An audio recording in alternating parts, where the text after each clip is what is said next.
Fred Cox is ready to kick off. Preston Pearson and Doug Dennison deep for the Cowboys. And Cox hits it very, very short. At the 20-yard line, Warren Capone has it. Capone tries to exchange it. It's picked up eventually by Preston Pearson, and Pearson is down to the 19-yard line.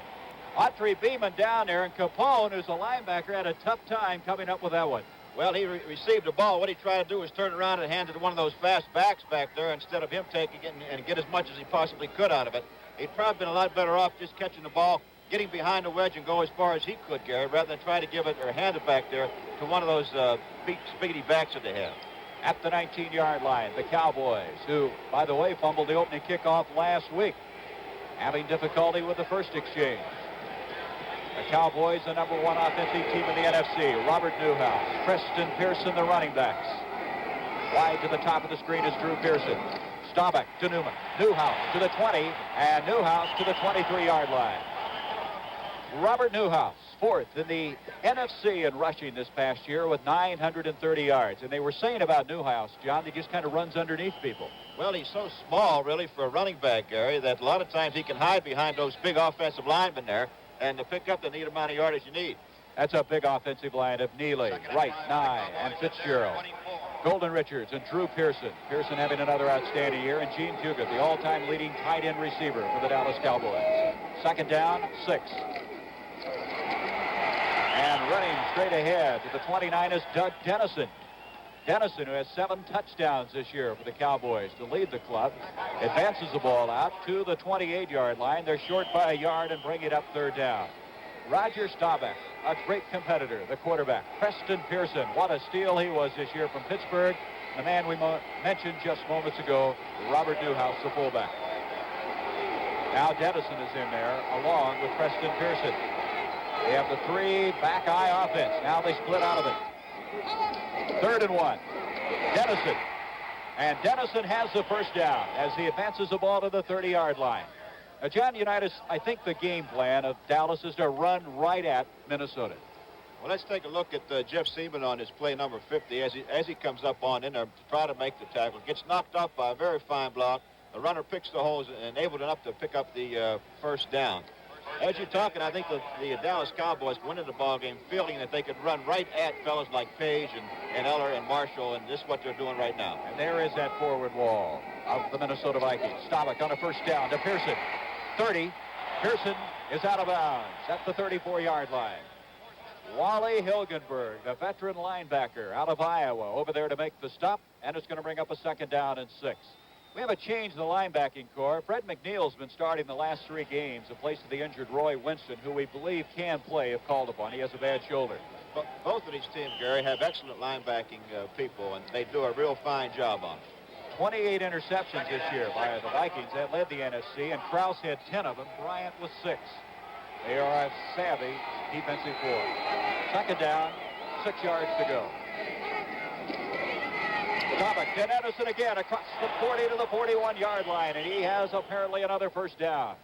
Hilgenberg, Jeff Seaman combining on the tackle, but it's a first down, and Dennison, who's fumbled only once this year, and 111 carries, guarding that ball very well. Well, they will guard the football. They don't want anybody to strip it from them, and being a little bit chilly out there, it's even more important to keep 2 hands on the ball because your hands will get cold, and you lose your manual dexterity out there when it's that tough out, when it's cold, Rick Gary. That's a big word, manual dexterity. I looked that up in a book somewhere. I don't know what it means, but I thought I used it. First down from the 41. Pearson is back in. Dennison out. Pearson and Newhouse are running backs. In motion, Pearson. Here's the pitch to Newhouse. And Newhouse is going nowhere this time.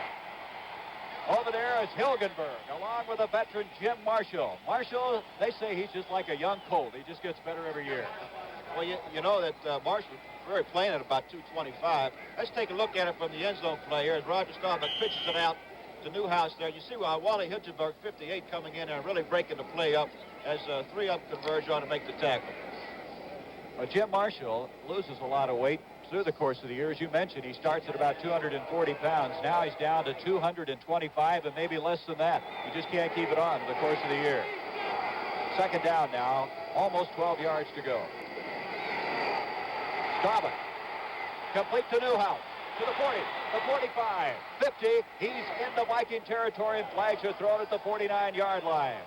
Newhouse very close to the first down. Let's see what the penalty is all about. Let's see if we can pick up the referee, Chuck Heberling. You can see it flipping against the Dallas Cowboys. You'll see that happen a lot of times on the screen, John, as they try to get up the field. Well, the play was called clipping on 84, Gene Fugit right there, and it's a very good play. The ball was a little bit low right there for Newhouse. Arter didn't quite get it out to him. He had to go down for the ball. And let's watch him if we see the play coming up. Well, we can't see the clip there, but Fugit was the guilty party, number 84. He's just down there trying to do his job. 62 for Dallas, clipping. Second down. And he got it. I did. That's because you're up here. So. Well, I can't see too well anymore. That's the problem. At the 35, you saw those receivers all right during your 18-year career. We have both receivers, Richards, along with Drew Pearson, split to the bottom of the screen. Second down now, 16 yards to go. Newhouse, 40 and to the 41-yard line. Robert Newhouse. Alan Page made the stop. Newhouse is 5'10", 200. We saw him in the dressing room before the game, and he is put together. He's a real fire plug, a hard-nosed football player who, remarkably, John, has caught 34 passes this year, being that short. Well, you see that the way they play the zones every morning, the linebackers dropping back so deep that they like to get the ball to those halfbacks and fullbacks and let them run with it, try to pick up as much as they can until they can draw the linebackers up a little bit tighter.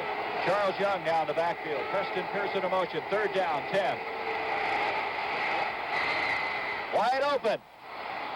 And Pearson is across the 40, all the way down to the 40-yard line of Minnesota. And Preston Pearson, who had 27 catches for the year coming in here, a career high for himself, really got open on that one. Yeah, you can see right there that the reason we just talked about is that the linebacker drop gets back so deep trying to help these outside halfbacks on his outside pattern that leaves that short stuff open for the halfback and fullback coming out of there. And they've been taking that, and the halfback and fullback have been able to pick up the needed yardage whenever they really want it. That was a 19-yard pickup. You played with Preston Pearson of Baltimore. He was a started with us at halfback, didn't play the position in college, and we had to teach him everything. First down now, just outside the 40. Staubach. Here he goes, and he's going nowhere. Because Carl Eller, the veteran who just seems to play a consistent game every Sunday, was there to drop him. Moose Eller on Roger Staubach. And at the 40, a gain of a yard, second and 9 yards to go. You talked to Roger. He said the ribs were bothering him, but he didn't want to run, but looks like he'll have to. Well, he's going to have to run with that defensive line coming in. But we mentioned before the ball game, Roger runs with the idea of picking up yardage and trying to get as much for the first down as he can, rather than like Francis, who Target to runs around and looking for an open receiver. There you see the statistics on Roger as a rusher. In motion now comes Drew Pearson, second and 9. Newhouse gets to the 38-yard line, and that's all. As that forward wall now, led by Alan Page, starting to stiffen. What experience they have up front. Let's take a look at Page. You see, you get a little head slap right there, and then comes back to the inside, seeing the play develop, and makes a tackle on Newhouse. I think the remarkable thing about Page is he may be playing his best football. He just seems to get better each year. He has great pride in what he's doing. Yeah, he's so quick, and the reason they like to run at him because he's so quick and his pursuit is so good, they figure they can blow him out if they go straight stuff right at him. 3rd and 7, the shotgun for the first time. Staubach. And Drew Pearson, the intended receiver at the 30-yard line. Good coverage that time by Nate Wright and Terry Brown. Both of these secondaries are very good. We got a flag down there on a play, and looked like we got a holding penalty by Dallas. But I don't believe Roger wanted to throw that football. At least I'm sure he would like to head it back because it almost was an interception. Try to throw it between two people, and that's very difficult a lot of times, especially the way the Minnesota Vikings play. Let's pick it up. Number 62, Dallas, holding, refused. John Fitzgerald is number 62, the offensive center for the Cowboys. They will refuse it and bring up a 4th down. So, Mitch Hups. We understand it's Hups, not Hoops. That's the way his mother wanted to pronounce. Number 9 will go back and kick. He's a rookie out of Arizona, an 8th-round draft choice. Sam McCullum, along with Bobby Bryant, the twin safeties for the Vikings.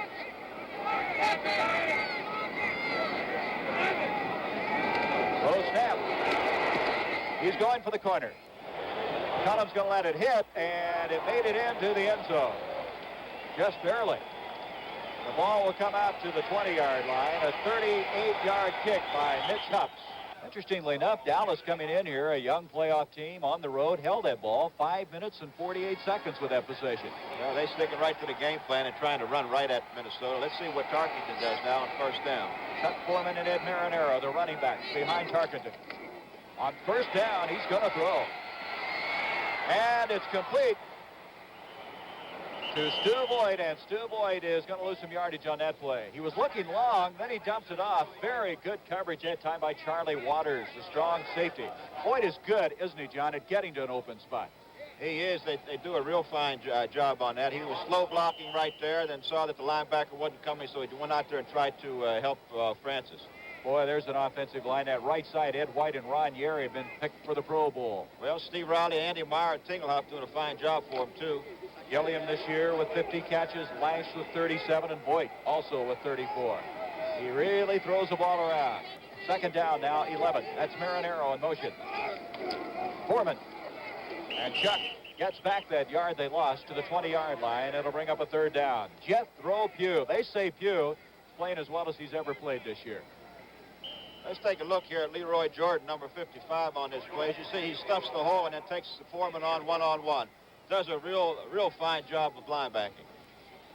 One thing about Jordan, he's not very big, but he hits as hard as anybody. He has 6 interceptions this year, which tied his career high. Gary, I talked to Jordan this morning. You know, his weight's down to about 2.5. Can you imagine that for a middle linebacker? Boy, he's a mean 2.5, though. Third down, almost 10. This is Gilliam. He made the catch. Mark Washington laying off of him, and Gilliam makes the first down catch to the 35-yard line. Let's take a look at Gilliam on the play right here. Let's see if we can follow him, see what he does here. Comes straight down the field, makes a little bit of an inside move, gets out of the way of Washington, number 46, and turns around.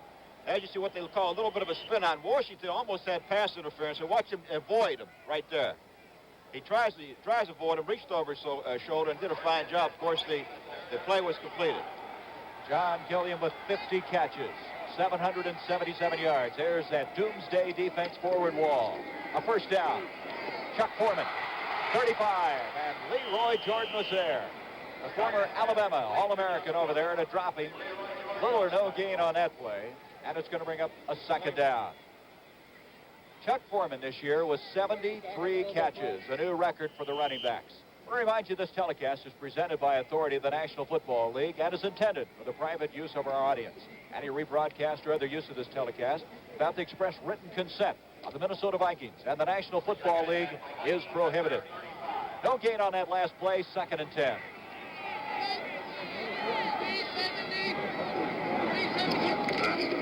Targeted, looking first to Lash.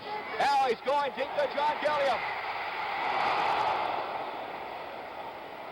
John Gilliam had beaten Mark Washington. Well, Gilliam had gotten out there. Francis went to pump away from Washington, and then, of course, he just beat him on the outside. Was just a little bit overthrown, and if we could have seen Francis there, he was jumping up and down. He thought he had it. John, I think on that play you could bring up your experience. You talk about the backs watching the quarterback's eyes. Now, Tarkenton at that time looked first to Lash, trying to look off Washington, right? Right. What happens is that 9 out of 10 defensive backs, if you're not looking directly at them, they would have a tendency to relax and just kind of coast back there. And they're always taught, linebackers and defensive backs, to play the quarterback's eyes, figuring he can't throw the ball where he's not looking. But you always got to remember, if he gets enough time, he can come back to you, and that's what happens. The reason he got behind Mark Washington. Third down, 10 for the 35. And nobody's there. Little mix-up on that play, evidently, as Gilliam trying to cut in the ball behind him. Jethro Pugh put very good pressure on. Well, let's take a look at it if we can. You see that what happened was that Francis saw the man coming in, and he just tried to get rid of the football, hang it a little bit enough, and hope that the offensive back can get out to the ball, but unfortunately he wasn't. Let's take a look at it here. Got a little pressure, as you saw. Francis just threw the ball away. Fourth down.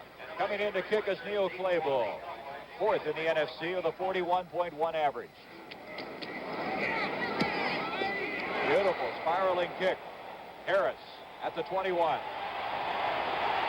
25. Very fine coverage that time by the Minnesota Vikings, and particularly Joe Blaha, who got down to the 25-yard line. So there's no score with 6 minutes left in this first quarter. At the 26-yard line, a first down, a 44-yard kick by Neil Claiborne. Preston Pearson, Robert Newhouse, the running backs. This is Newhouse, 30, 35-yard line. Robert Newhouse close to the first down. Wally Hilgenberg again making the tackle for the Minnesota Vikings. You look at that forward wall that Newhouse runs behind, and there shows you how effective he's been. And they are big. Look at Neely, 6'6", 260. Rayfield Wright, the same size, 6'6", 260. Burton Lawless, a rookie, 6'4", 250. Give you an idea. Well, just a quick opener there. Very fine blocking by Blaine 9, 61, and Rayfield Wright, number 70. It opened a hole, and Newhouse just spurted right through to pick up the yardage. 9 yards to be exact. 2nd and 1. Ooh, Blaine 9. You can see he's upset. Well, he got his money's worth anyway. Well, now I just gave a nice compliment. He went out there and blew one for it. What's wrong with him? Now, what would you say to an offensive guard to come back in the huddle if you were quarterbacking? You wouldn't say a thing, or? Would I look? I just kind of look at him. I think that would be enough. And give him the stare, huh? Yeah, well, you got to. You know, it's ridiculous, especially on a situation like that. You have to know the count. You can't go anywhere unless you know the count. Well, you see the 5-yard step off. Going to bring up 2nd down now, and about 6 yards to go, just across the 30. Pearson, Newhouse, the running backs. There's Nye.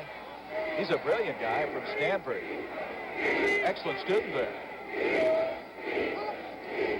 Staubach on 2nd down. Newhouse. There's where he could have used a couple of more inches. Hilgenberg defending on the play. Newhouse at 5'10", couldn't get up high enough for that one. Well, they had very good coverage. Nobody was open downfield. Of course, Rogers just going to a safety valve out there.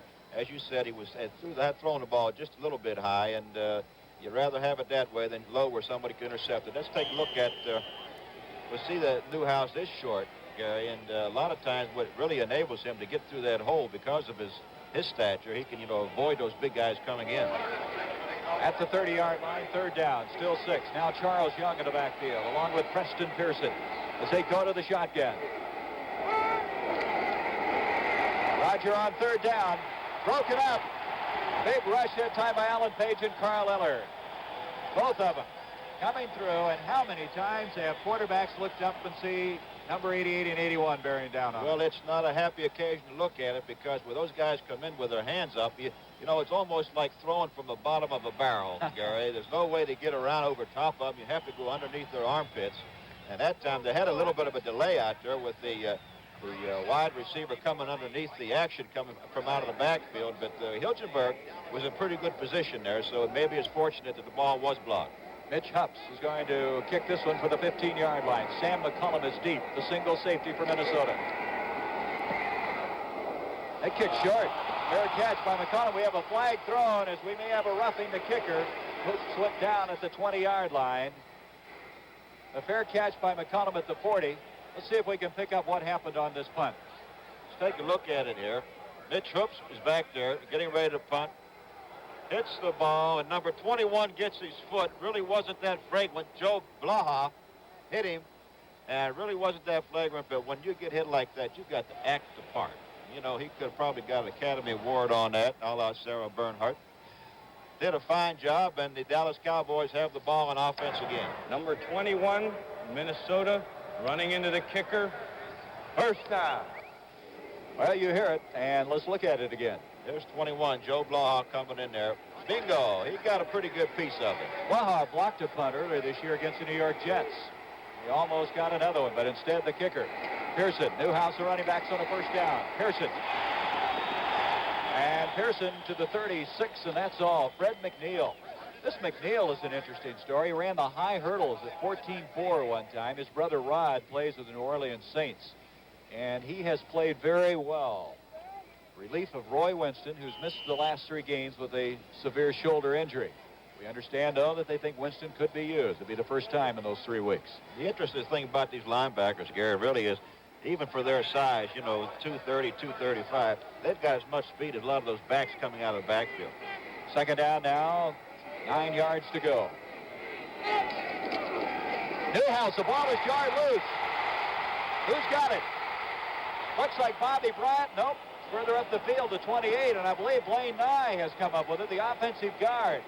Roger Staubach diving in. You worry about a quarterback going after a ball like that, but he comes up all right. Dallas maintains possession. Let's take a look at it right here. It looks like there's a little bit of a mix on the handoff right there. You see Jeff Seaman going for the football. Wally Hilgenberg is there. Blaine Nye jumped on it, as you saw. Very good recovery for him. Right there, you see the mix-up. Alan Page had beat his man inside is what really caused the fumble, and got on to Newhouse real quick. You wonder how he could get there that quickly. 3rd and 17 after the loss. So Blaine Nye makes up for that offside play, recovering a fumble. Preston Pearson. 30, and Pearson to the 34-yard line. Carl Eller and Alan Page again on the stop. That's the kind of runner Pearson is, isn't he? He won't run over anybody. He kind of picks and weaves his way. He's a picker. He's a guy who has a real long stride once he gets out on the field. He looks like a big antelope, really, when he starts to get going, and he can really pick the spots. As we mentioned earlier, he started out with Baltimore, and actually we drafted him as a defensive back and then made a halfback out of him because of his speed and good hands. 4th down, still 11, and Mitch Hupps will kick again from the 20-yard line. McCullum is deep. The short man is Bobby Bryant. McCullum, 35.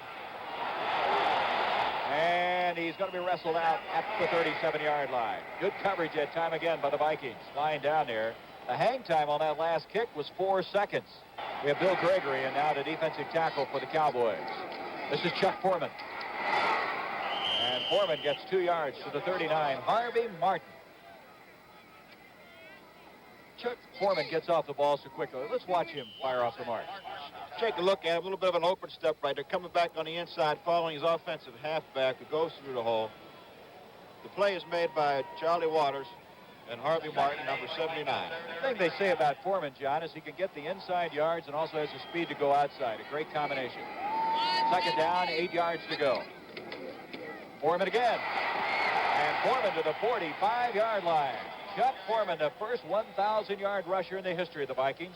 Good block that time from Tingelhoff, and Bud Grant, well, you can't tell whether he likes it or not. I tell you, Gary, a little story. This morning we went to church with the Dallas Cowboys here at the Marriott Hotel, and the priest there was come over to say a few words, and he said he didn't know anything about the Dallas Cowboys, so he tried to talk about it. He asked Bud Grant what he should do, and he said, take word from me, don't say nothing.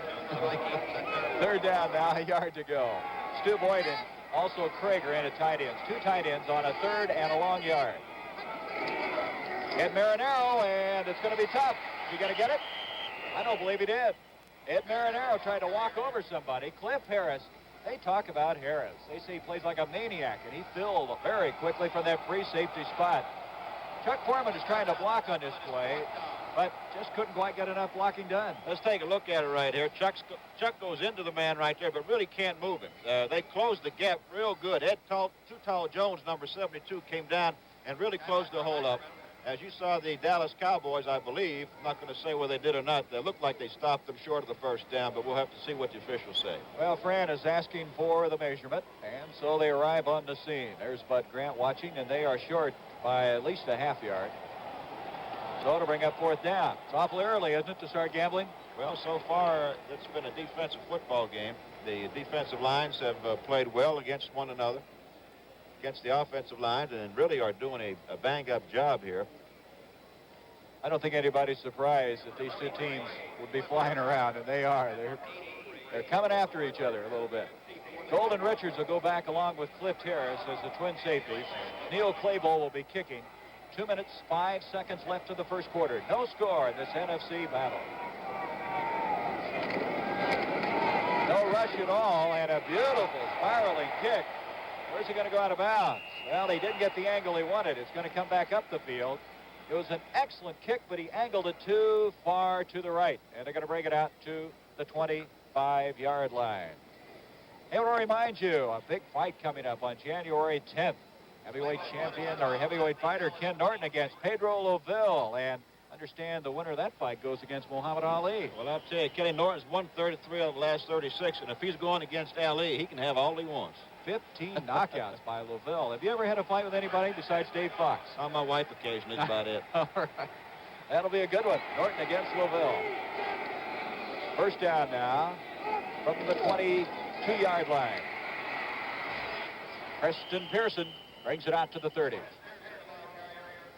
Both teams trying to test the inside, and Pearson that time dropped just short of the 30-yard line by Jeff Seaman, the little linebacker. Pearson came in here with 509 yards rushing. He caught 27 passes, and he was cut by the Pittsburgh Steelers in the final week of the season. What an acquisition he was for Dallas. Second down, 4.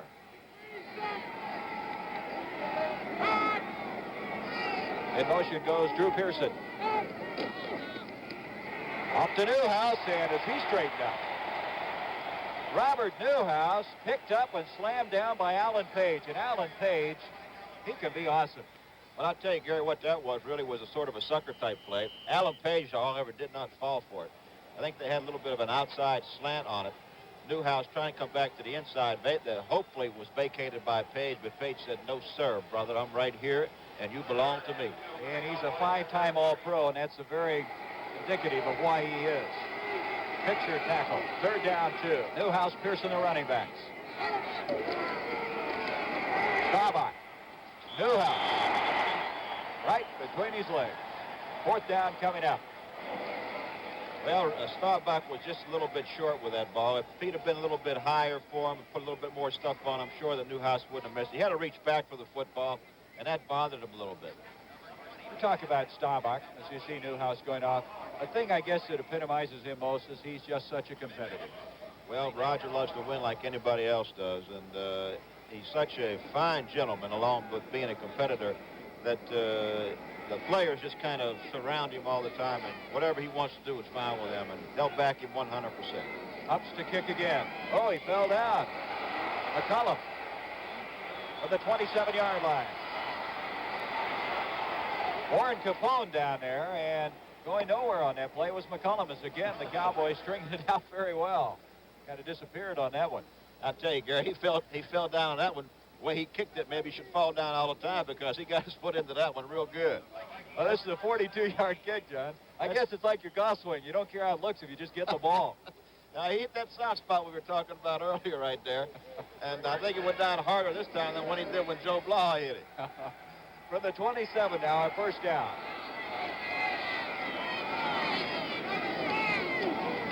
And Tarkenton. Almost intercepted by Harris. Stu Voigt, the intended receiver at the 35, and Cliff Harris has 3 interceptions this year, almost had another one.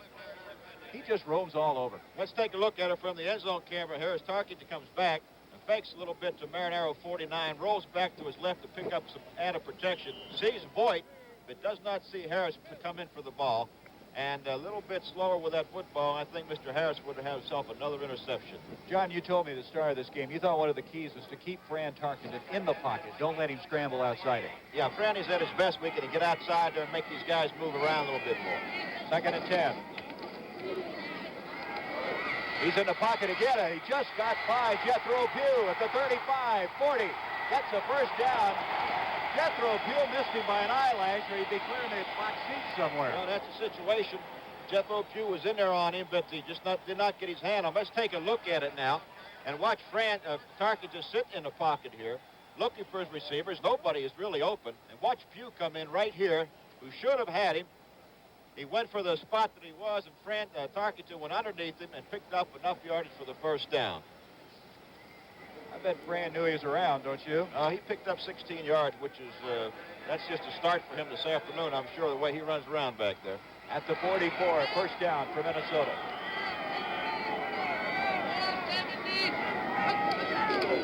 Chuck Foreman, and Foreman gets to the 45, just across it. Harvey Martin making the tackle. Harvey Martin is an interesting story. Jethro Pugh says he's just too mean.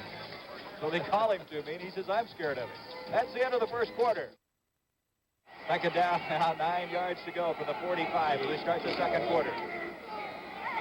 Tarkenton is going deep to Gilliam. And at the last second, Mark Washington reached in. I'll tell you, Gary, he had him beat all the way. He got inside on Mark Washington, 46, but he did get a hand in the ball. The ball was just a little bit short. Let's take a look at it. Tarkenton is dropping back in the pocket, lofts the ball up there real good. Mark Washington does get a hand in it and makes a touchdown-saving play. John, let me ask you now. Everybody's talked that you can't have single coverage on Gilliam, but yet there was single coverage. Well, what they do is they try to mix it up so that the quarterback has to guess with you occasionally, and Tarkenton really caught him in a fine situation that time with a single coverage on, and it did go to Gilliam, but the ball was thrown just a little bit short. Third down, 9 from the 45. Marinero in motion. Brand going to Lash, and Lash has got it. Cal Renfro there on him, and he won't go down. Jim Lash, your former Northwestern standout, a third-year man, has a first down to the Dallas 40-yard line. Good timing on that throw by Tarkenton to Lash, because Lash was coming back to the inside. Tarkenton had the ball on the way and was just a hair a little bit later, and Renfro would have knocked it down. A real good timing by Tarkenton to Lash. One reason they think this is the best Viking team is the improvement of Lash. He's helped them. They think he may be one of the best blocking receivers in the NFL. First down at the 40. Got Gilliam again. And Washington back with him. And Mark Washington's got a long afternoon trying to stay with number 42. Well, Francis tried to force that one back in there. Tarkenton, I can't get out of the habit of calling him Francis, and maybe someone doesn't know who he is. But he's Tarkenton. And let's take a look at Gilliam running the pattern here. He's going back to the inside. Mark Washington had pretty good position on him. Tarkenton did throw the ball back to the outside. He may have been supposed to come back out there. We don't know. We're not in his shoes or in the huddle, are we? So Mark Washington had 4 interceptions during the regular season. Had his work cut out for him. He picks up Gilliam again. It's a 2nd and 10 for the 40. Chuck Foreman. Boy, he just disappeared on that one. As Foreman trying to move forward, then eventually makes it to the 37, Dave Edwards. Dave Edwards, one of those veterans for the Cowboys. He always plays well in the big games. He's been a very big game performer for him. Well, he's been a steady performer for him all the time he's been there, Gary. They are blessed with some real good defensive linebackers. And so far, the Dallas Cowboys defensive line is kind of handling the offensive line of the Minnesota Vikings, and they haven't really gained that much yardage on the ground. 3rd and 7, some changes defensively for the Cowboys. Tarkenton back again.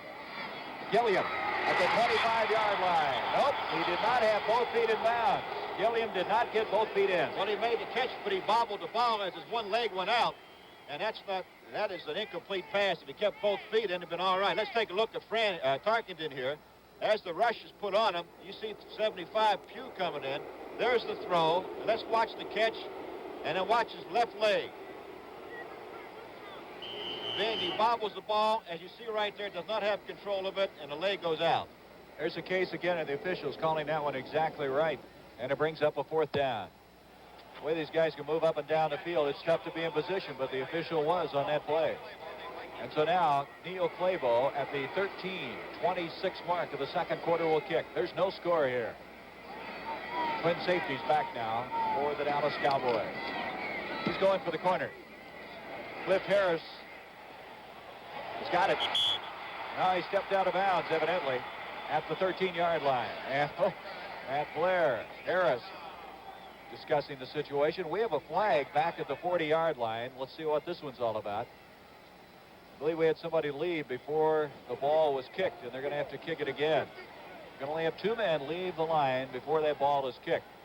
That'll be a 5-yard penalty, and I'm sure the Cowboys will make him kick it again. Well, they had a 25 yards on that kick, Gary, and sure, it cuts down on his average because he's angling for that corner. He does not want them to get a run back on him. So now you see Thomas Henderson there, along with Benny Barnes, and they're indicating they will take the penalty. A 5-yard mark off. So Claybo will have to kick again. Claybo really has been an outstanding kicker. They were talking about the fact he hadn't had 2 kicks blocked this year. He would have won the punting title. Instead, he finished 4th. Number 53 for Minnesota, illegally downfield. 53 for the Minnesota Vikings. That's Mick Tingelhoff. I don't know what he's doing down there. He's too old to be getting down there that quick. So he'll try it again. Claybo this time from his own 43. Again, he goes for the corner. This one's a high one. Harris is back. Oh, he almost got hit by it. And it looks like a Cowboy touched it. Fred McNeil picked it up. They're going to rule it down at the 4-yard line. We'll have to look at that one again. Right over there in a hurry on that play was Pat Donovan, it looked like. And then McNeil picked it up, but I believe Donovan might have touched it.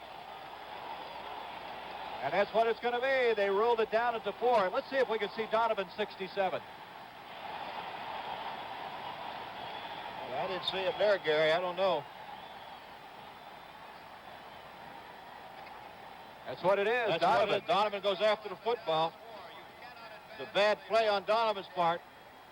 Bad play on Donovan's part. If the ball rolling around like that, you just leave it go. Get away from it. That's the first break of the ball game. Minnesota's there for the score. Or attempt to score.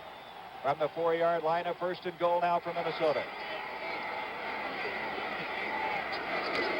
A give to Foreman.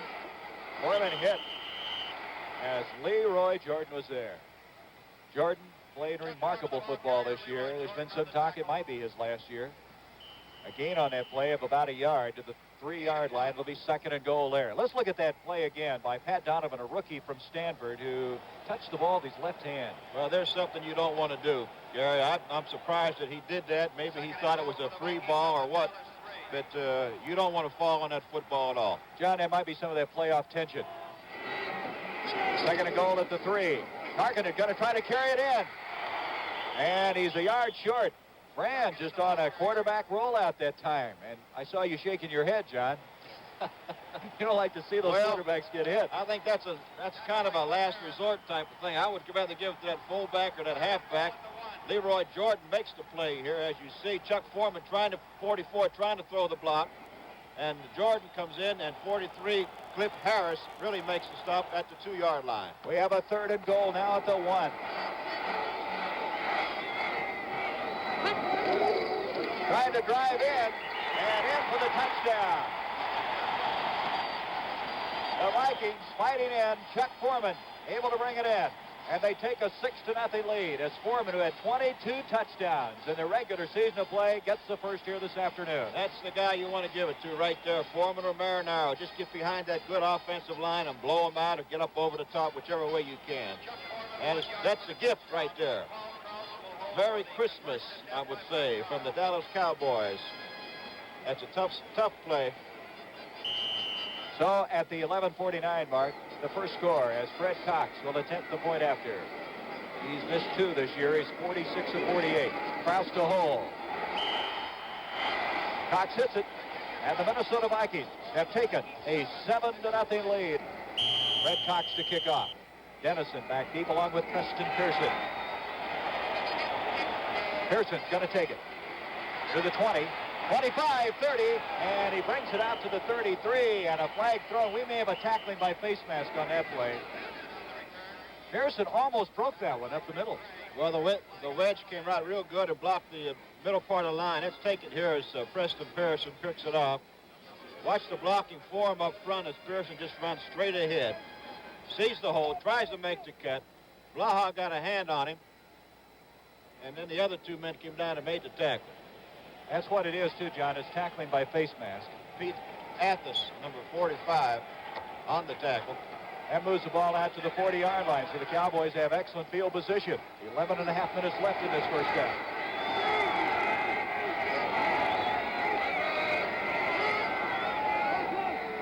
Drew Pearson goes in motion. Roger Staubach wants to throw. Newhouse, 45, 50. He's got the first down. Oh, he took off, didn't he? Goes all the way to the 48-yard line. Fred McNeil. Newhouse showed some quickness on that far sideline. Well, he was trying to go deep again. It's the same old thing that what happens is the linebackers really get back deep and shut everything off. Helping out, as you notice. He just goes right to Newhouse right there. Let's watch the quick start that Newhouse has, enough to pick up the first down. They compare him to Don Nottingham, except they feel he's a little more shifty. At the 47. There's Roger delivering the ball. Those guys with purple shirts around him all the time. Pearson in motion. On a first down, Dennison.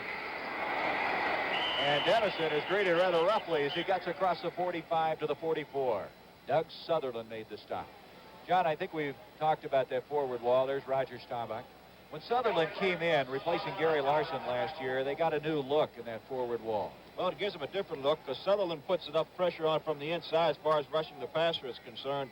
It's a great asset to him where Whereas the other fellow was kind of just play it soft, look for the draws and the screens and the lay type up the middle and let the other three rush. But now they got 4 good rushes on that defensive line.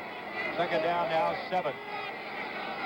Preston Pearson in motion. Newhouse to the 40. Newhouse inside the 40-yard line. Jeff Seaman, first degree here. Robert Newhouse. What a year he's had. At 108 yards last week. His best day of the year.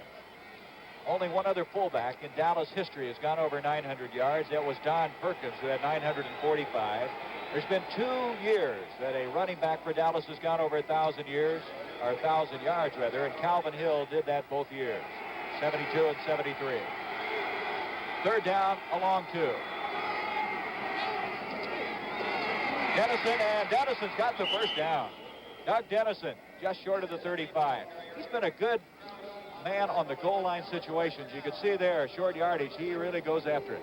Well, that's that full house backfield right there. You see Newhouse and Pearson going in to trying to open the hole along with Blaine Line, number 61, as Dennison picks the hole and dives for the first down. Very fine blocking by the 2 backs. Doug Dennison, 111 carries and 1 fumble, which is pretty interesting. Well, he was a free agent out of Kutztown State in 1974. A first down. Roger. Staubach back to throw. Look out. Carl Eller closes in. Carl Eller drops him at the 38-yard line. Doug Sutherland was the guy that was forcing it up the middle, and Eller finished it off. Well, that's what happens. 69 Sutherland, as you see, takes an inside rush, coming in there, leading Blaine Nye, and really causes Staubach to come back up to the inside. Let's take a good look at it right here. Staubach has to move to his right and then back up inside off of Rayfield Wright's block. And Carl Eller gets a hand on him. That's the importance of that inside rush, Gary. If you can control the outside guys and get that inside rush, it forces you up into the inside, and you're really in trouble with that situation. Second down now, 12 yards to go. 9-12 left in this first half. Dennison in motion. Staubach. Complete. And with the catches, Gene Fugit. Fugit, who had 38 catches this year, playing a wide receiver the first 5 games and moved to tight end. Fred McNeil runs him out, and it's going to bring up third down and still 4 yards to go. Well, Fugit has really done a fine job. Last year, as you mentioned, he played outside receiver when Billy Joe Dupree was in there and having a good season. And then this year, Dupree was not doing too well during the first part of the year, and they moved Fugit back to the inside, and he's done an excellent job for the Dallas Cowboys. Fourth-year man out of Amherst. Last year he caught 9 passes. This year 38 to show you the remarkable improvement. 3rd and 4 from the 30. From the shotgun. Staubach having to run, and Eller's there again. Carl Eller again coming in to make the stop. And Eller said in the papers this week he feels this is the year for the Vikings, that they're going to win it all, and he's playing like a Pro Bowl or a Super Bowl. Well, let's take a look at Eller. Rayfield Wright blocking on him, moves him back to the outside, which is what you want to do. Again, the pressure coming up from the inside causes Roger to step back to the outside and then go up inside. Actually, Eller was really taking care of the outside. The pressure came from the inside to really force him. And when that happens, you are in some bad trouble unless you can get by him real quickly. You're in hot water. This will be a 49-yard field goal attempt by Tony Fritsch. Fritsch has hit 22 of 35. Tony Fritsch. And it is no good. Tony Fritsch, wide to the left. Talk about a class guy, Tom Landry. 1st and 10 for the Vikings. He has done quite a job, and his compatriot, his counterpart, Bug Grant on the other side. 2 excellent coaches of this game. Here's Chuck Foreman. Foreman goes nowhere. Foreman hit that time by Leroy Jordan, and Jordan playing very well in this first half of play, and I'm sure that doesn't surprise you, John. He seems to get up a little more for games like this one. I don't remember any time that I've ever seen Leroy Jordan as small as he is. I mentioned to him this morning that his weight was really down. He's playing about between 2'5" and 210, and that's not big at all for a middle guard. So he makes up for that with his tenacity in there. Excuse me, John, from the 32 now, 2nd and 10, no gain. Rand Tarkenton got lots of protection. Jim Lash overthrown him. Mel Renfro's got it. Mel Renfro picks it off at the Viking 49. The veteran who had 4 interceptions, and Mel's been having a lot of injury problems. We didn't know until game time whether he would start or not. Well, Mel has had some problems with his feet, but you see Fran get back in the pocket. And that's the thing you want to do to him. Keep him in the pocket and put those arms up and make him throw out of that barrel. The ball was thrown high, and Renfro's back there in order to make the interception. Jethro Pugh, number 75, was in there, and raising those hands on Fran, or Tarkington, does give him a little distraction, Gary, but as we mentioned before, you're thrown out of a barrel when you really don't have the size, 6'3" and 6'4", like some of the quarterbacks have. The Cowboys with the ball, Preston Pearson, Robert Newhouse. In motion comes Gene Fugit. A give to Newhouse, and look who's there. Carl Eller again. Eller has been devastating in this first half. Well, in all due credit to Eller, he's playing a fine job. Let's watch it right here. Rayfield Wright goes after him and goes down on the legs, trying to get Eller cut down, and Eller just kind of stepped over top of him. You've got to get into Eller and not try to cut him because he's quick enough to get over on top of you. The job that the 2 interior linemen, Doug Sutherland and Alan Page, have been doing on Staubach as far as pressuring him is the thing that has been enabling Carl Eller to make the tackle. Some interesting matchups in that forward wall. Burton Lawless trying to block Alan Page, a young rookie from Florida. He's work cut out for him. 2nd and 13. Complete. Golden Richards makes the catch to the 46-yard line. You can see the snow on the sideline. It gives you an indication how effective they've been in getting this field ready to play. Let's take a look at it from behind Staubach. I think he was a little bit slow on his timing right here. Richards was open, and as you see, Richards is wide open, and Roger really comes to him a little bit late. Terry Brown, number 24, on the tackle. And we saw that Richards made one of those catches against the Redskins. Mike Bass hit him one time and knocked him loose of the tackle, and he went about 40 or 50 yards for the touchdown in their ball game. That might have been the play of the year for the Cowboys. 3rd down, 7. Shotgun again for Staubach.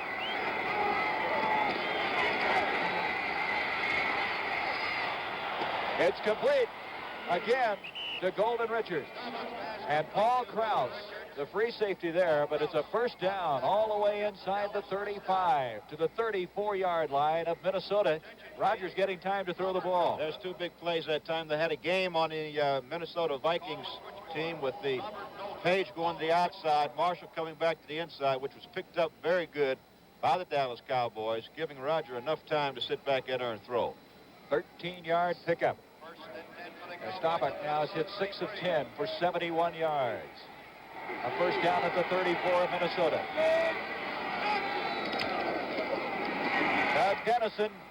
Dennison gets across the 30 to the 29-yard line. They continue to alternate the running backs, Pearson and Dennison, sending to play information through them. Brings up a 2nd down and 6. There you see the 2 running backs, Newhouse and Dennison. Dennison going up the middle, following Blaine Nye, number 61, on the block, blocking Sutherland. John Fitzgerald, number 62, in on the play, blocking as well. 2nd down and 6 yards to go. We're inside. 6 minutes left in this first half. 7-0. The Vikings leading. Newhouse. Newhouse is to the 25-yard line. Good blocking out front of him. Preston Pearson, in particular, did an excellent job of getting the corner turn for Newhouse. You know, Gary, Preston Pearson, as we mentioned earlier, was a big find for the Dallas Cowboys. He's gained 1,250 yards this season for the Cowboys. He leads the Cowboys in combined yardage, 509 yards rushing, 351 receiving, and 391 on kick returns. And he was cut by the Pittsburgh Steelers. His best day is 101 yards against Green Bay this year rushing. 3rd down, a yard to go. Dennison and Newhouse, the running backs. There is Dennison, and he's hit. I don't know if he got it. 3rd and 1, and Dennison was hit around the face mask and dropped. And that's what you were talking about, John, is they're going to win this game in the trenches, and there was an excellent example of it. It looked like Dennison's foot slipped right there as he got close to the line of scrimmage. It is a little bit muddy right there in the middle of the field. Let's take a look at it right here, see what happens to him. As you see him going up, plants that 1 foot, and right there he's met. No, he wasn't slipped. He just got met by Alan Page, 88. They're short. going to bring up a 4th down, and Tom Landry now, with 4:47 left in this first half, is going to send in Charles Young, and they're going to go for it. Newhouse is coming out. That's a surprise. No, he's staying back in there. Started out. There's Landry on a 4th down now, and about, well, let's say 6 feet to go. Now Newhouse goes out. They have Young, Pearson, and Dennison in the I backfield. Now they split it. Oh, hit is Dennison. And he's not going to get it. What a defensive effort by the Vikings, particularly Wally Hilgenberg. He ran into a brick wall. Oh, did he? Wally Hilgenberg really knocked him. Let's take a look at it right here. There you see the ball handed. Preston Pearson's kind of waiting in there, looking for somebody. And then he bounces back outside. Wally Hilgenberg comes off and makes the tackle. Fine defensive effort. Chuck Foreman going nowhere.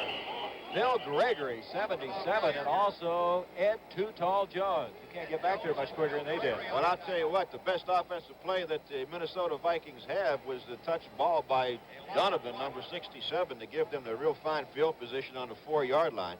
This defensive line of the Dallas Cowboys is certainly, at this point, outplaying the Minnesota Vikings forward wall. Billy Joe Dupree, a tight end for the Cowboys. They had a change. Calvin Peterson came in at linebacker, replacing Dave Edwards on this play. 2nd down, a loss of a half yard. 2nd, 10.5. Brad Tarkenton. Ed Marinero over the middle. And with him was D.D. Lewis. Lewis is not a very big linebacker either, but he has good mobility. Let's look at Ron Yeri, the all-pro offensive tackle for the Vikings. He's blocking on Ed Too Tall Jones, number 72. As you see, the hands are out in there. This is permissible for the offensive line to do now, although it's not permissible to hold him like he is there. But he's blocking out Too Tall Jones, which is a job in itself. Kind of had a hole in that jersey, didn't he? Well, this is all is fair in love, war, and in football playing. 3rd down now. Almost 11 yards. Now only one set running back. That's Marinero. Ran, as you saw, 4 for 12. Complete to Marinero, 30, and he brings it out to the 35-yard line. Calvin Peterson and D.D. Lewis.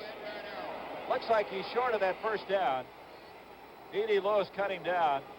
Marinero, the only running back, just kind of running to an open spot that time, and he dumped it off to him. Well, I tell you, number 50 of the other Cowboys, D.D. Lewis, had great position on him.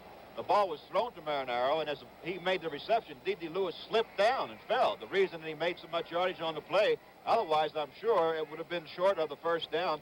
Maybe it is still, but he would not have picked up that much yardage. Ed Marinero this year had 54 catches, 3rd best in the NFC. He and Foreman represented the first time any 2 running backs on one team caught over 50 passes each. Let's take a look at the play there, Gary, and see if we can see D.D. Lewis going across. Here we see Jethro Pugh coming inside. Just throws right there. As you see, D.D. Lewis right there falling down. Otherwise, he'd have had it back at maybe the 20, 21-yard line. Calvin Peterson, number 58, comes in and makes the tackle for the Dallas Cowboys. So it's a 4th down. Playboy will kick from the 21-yard line. 7-0. The Vikings lead. 3:21 left in the first half. That's a low kick. Richards gets away from it.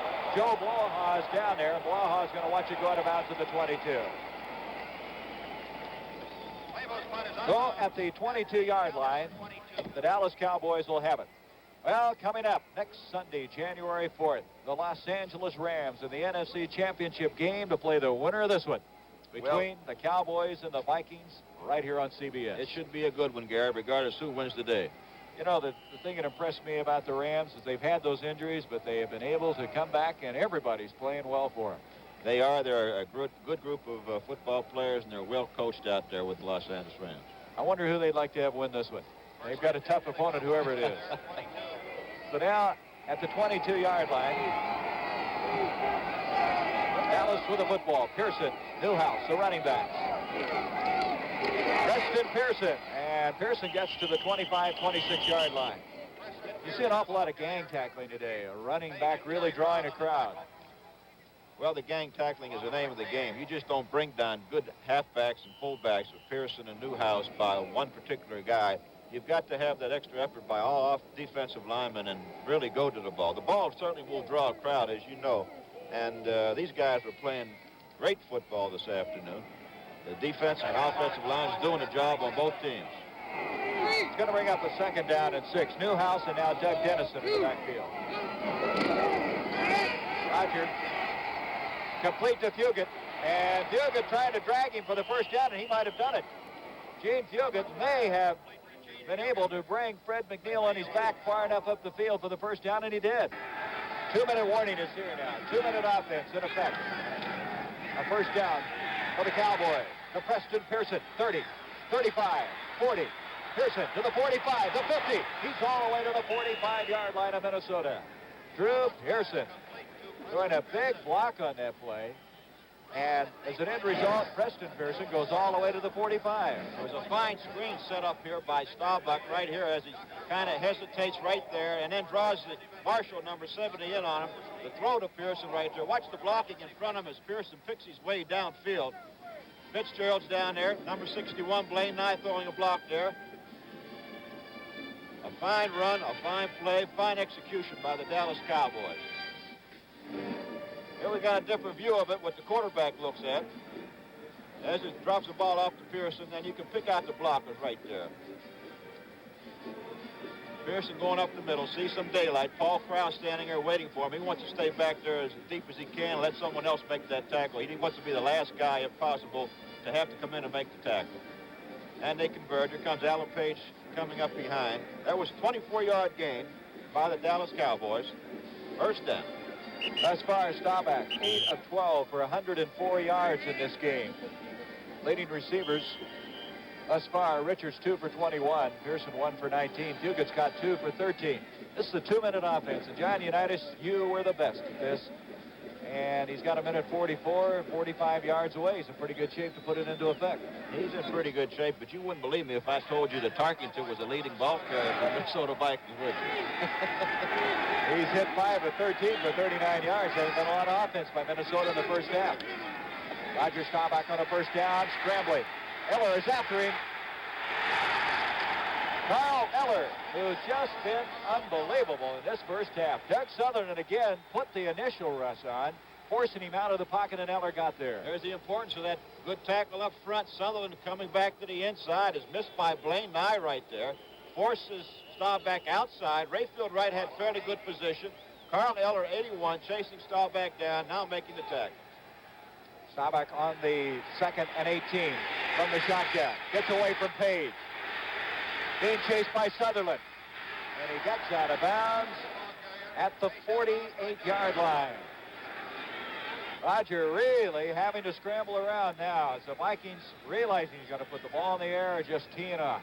Well, they're dropping back real deep. And there's something there, Gary, that if you saw Fran Tarkington get outside that pocket, you would automatically see those receivers downfield coming back to Tarkington, trying to get to an open spot, get into Tarkington's view so he can find it somebody and drop the football off. That's something right there that the Cowboys did not do. Roger Staubach this year set a Dallas Cowboy record for completions, completing 198, breaking his old record of 190 set last year. He was 139 yards short of the club record for passing yardage, and he didn't play last week. Newhouse, Pearson, the running back. 3rd down, 18. Oh, mishandled snap. Up the field, and trying to come over to Drew Pearson. He did not. He was out of bounds. Roger had a tough time on that snap from center. Well, the snap was a little bit high into his right there on that one, and let's take a look at it right there. You see it was going out back to his outside. Roger did not have both feet firmly planted on the ground when he had to take it. He's moving to the right now, looking for his outside receiver. Ball's thrown a little bit to the outside. Look at it from the end zone. Snap from there. You see how it went outside of him on the right-hand side. He wasn't really ready for that. He just expected directly straight back at him. There's Sam McCullum going back for this punt for Mitch Huffs. The Vikings have won their last three playoff games here. They were unbeaten in the regular season here, 7-0. They've been tough at all. Huffs just got that one away. McCullum, fair catch. At the 19-yard line now, the Vikings with 1:08 left. And a 7-0 lead. Well, let's see what Tarkin does here. Were they going to be satisfied with the 7 points and try to grind it out, or they want to get down there try to get down there for a field goal. They had a 35-yard punt on that one. And McCullum caught that one. Looked like Willie Mays out there in center field with that basket catch. He wasn't going to miss that one. Well, Fran has hit 5 of 13 for 39 yards and 1 interception. As the Vikings scoring on a big break in this game. A ball that they pounced on at the 4-yard line and then took it in 3 plays. That's the difference. Chuck Foreman to the 21. Pickup of 2. Jethro Pugh. You know, Pugh, they say, is in the best condition of his life, like the Rock of Gibraltar, maybe having his best year, an 11th-year man from Elizabeth City State.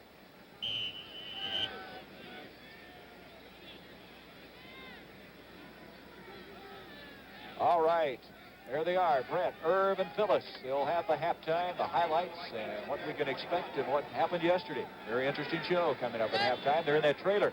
They're down eating candy and everything else, probably. Nice warm view. Marinero to the 25-yard line.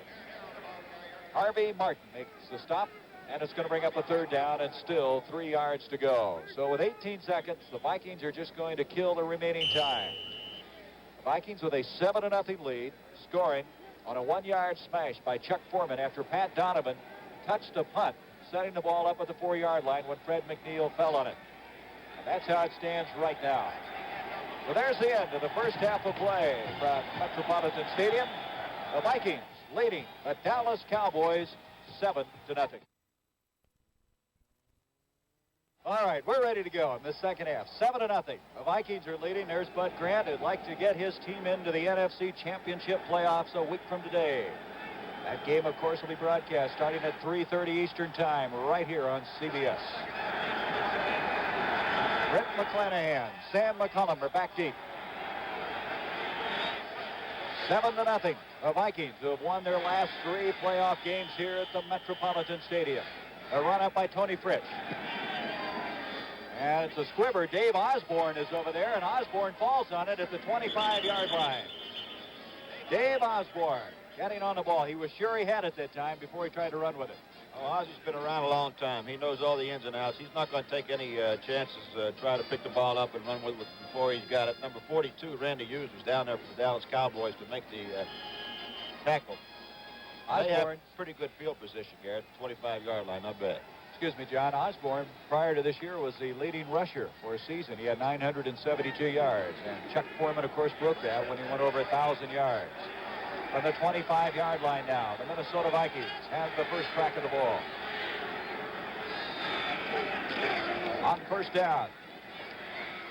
And Marinero at the 40, 45, 50, to the 45. He's away from Leroy Jordan for a moment, and Jordan gets him at the 35, and he would have gone.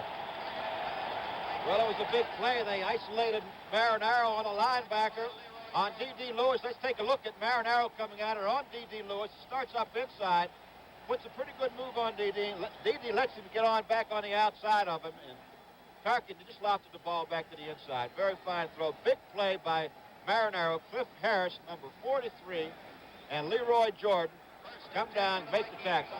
You got a feeling, John, that they saw something. We talked about that at halftime. Well, they isolated him on the linebacker. That's what you try to do. 40-yard play. Chuck Foreman. Foreman for 2. 40-yard pass completion that time. There's Roger Staubach. Ed Too Tall Jones making the stop. Roger in that first half completing 8 of 13 passes for a total of 100 yards. So at the 33-yard line, second down now, and 8 yards to go. Marinero in one game caught 11 passes. That was against San Diego, which is a Viking record. Dave Edwards comes out. Calvin Peterson replaces him at linebacker. Targeted to Foreman. Foreman to the 30. He's going to get another yard or two before Ed Jones drags him down at the 28-yard line. Ed Jones, 6'9", 260 pounds. There's a play to Foreman, and Marinero gets a good block. Watch Foreman's legs continue to go and drag number 72, Ed Too Tall Jones, with him. Gary, we've had a lot of calls on the switchboard about that fumbled punt, or they say fumbled punt. Wanting to know why the 5-yard rule was not invoked as part of the fair catch. It was just something that was missing. Well, it's a judgment call. And now at the 29-yard line, it's 3rd down, 3. Tarkenton. John Gilliam. Al Renfro defending on that one. Renfro already with 1 interception, and Gilliam hits the deck. It's a little bit icy off that football field right there. Look at Gilliam certainly has Renfro beat right there. The ball is a little bit overthrown by Tarkenton. John Gilliam. And we have Fred Cox coming in for the field goal try. Well, Cox this year now hasn't missed inside the 40-yard line. And this is going to be a 45-yard field goal attempt. So it's a little outside where he's been automatic. Cox, and the kick is not going to make it. It's short and to the right. So Fred Cox, who hit 13 of 17 attempts coming into this game, does not get it. Preston Pearson, Robert Newhouse, the running backs.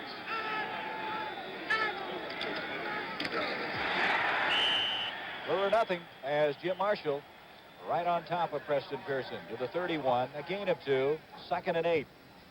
As running right up the middle has been the game plan of Dallas, they've had some effect. You know, you talk about the Alan Page and why they like to run at him. One reason is he's such a good pursuit tackler. They think that takes that phase of his game away. Well, he's so quick, Gary, and big thing, he's not what you'd call, 260, 265 tackle. He's so quick, and the guys can blow him off. They can get into him real quick and get him off that ball. He plays off the ball a little bit so he can read quite a bit. 2nd down, 8 from the 31. In motion goes Doug Dennison. Looks like a mishandled snap again, and Staubach's in trouble.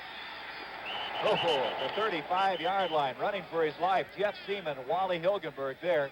John, it looked like he didn't get that exchange from John Fitzgerald. He did not get a clean exchange right here, Gary. Let's take a look at it. As you see, it hits his hand, then he drops and finally gains control of the football, and then gets out of the way of Doug Sutherland, 69, who's coming in there. Blaine 9 knocking him down. Now he's looking for a place to either to fall or to run to. And 58 and Jeff Seaman and Wally Hilgenberg come up and make the tackle on him. That's a lonely feeling, I would imagine. Well, something you can't have happen to you. That's all there is to it. 3rd and 3 from the 35. Play action by Staubach. Look out, here's Eller. He completes it to Preston Pearson, and Pearson has a 1st down, but Staubach paid for that one. Carl Eller hitting. And I think we got a flag on the play after the Staubach was down right there, Gary, although I don't know. And I don't know whether that ball was tipped or not. Did you look like it was tipped? It looked like it was tipped to me. Well, let's look at it and see. We're going to have it coming up. Going to have a 15-yarder coming up now against the Minnesota Vikings all the way to the 37. Let's hear what it is all about.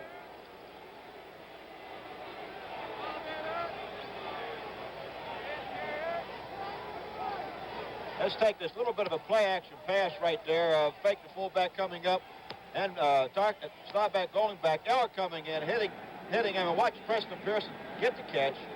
He's hit right there, and he's down. And here comes Hilgenberg, who I guess the play is against right there. Personal foul. That's what it is. 15 yards. Moves it to the 37. We think maybe that Alan Page did tip that ball, as you mentioned. Gene Fugit in motion. A 1st down.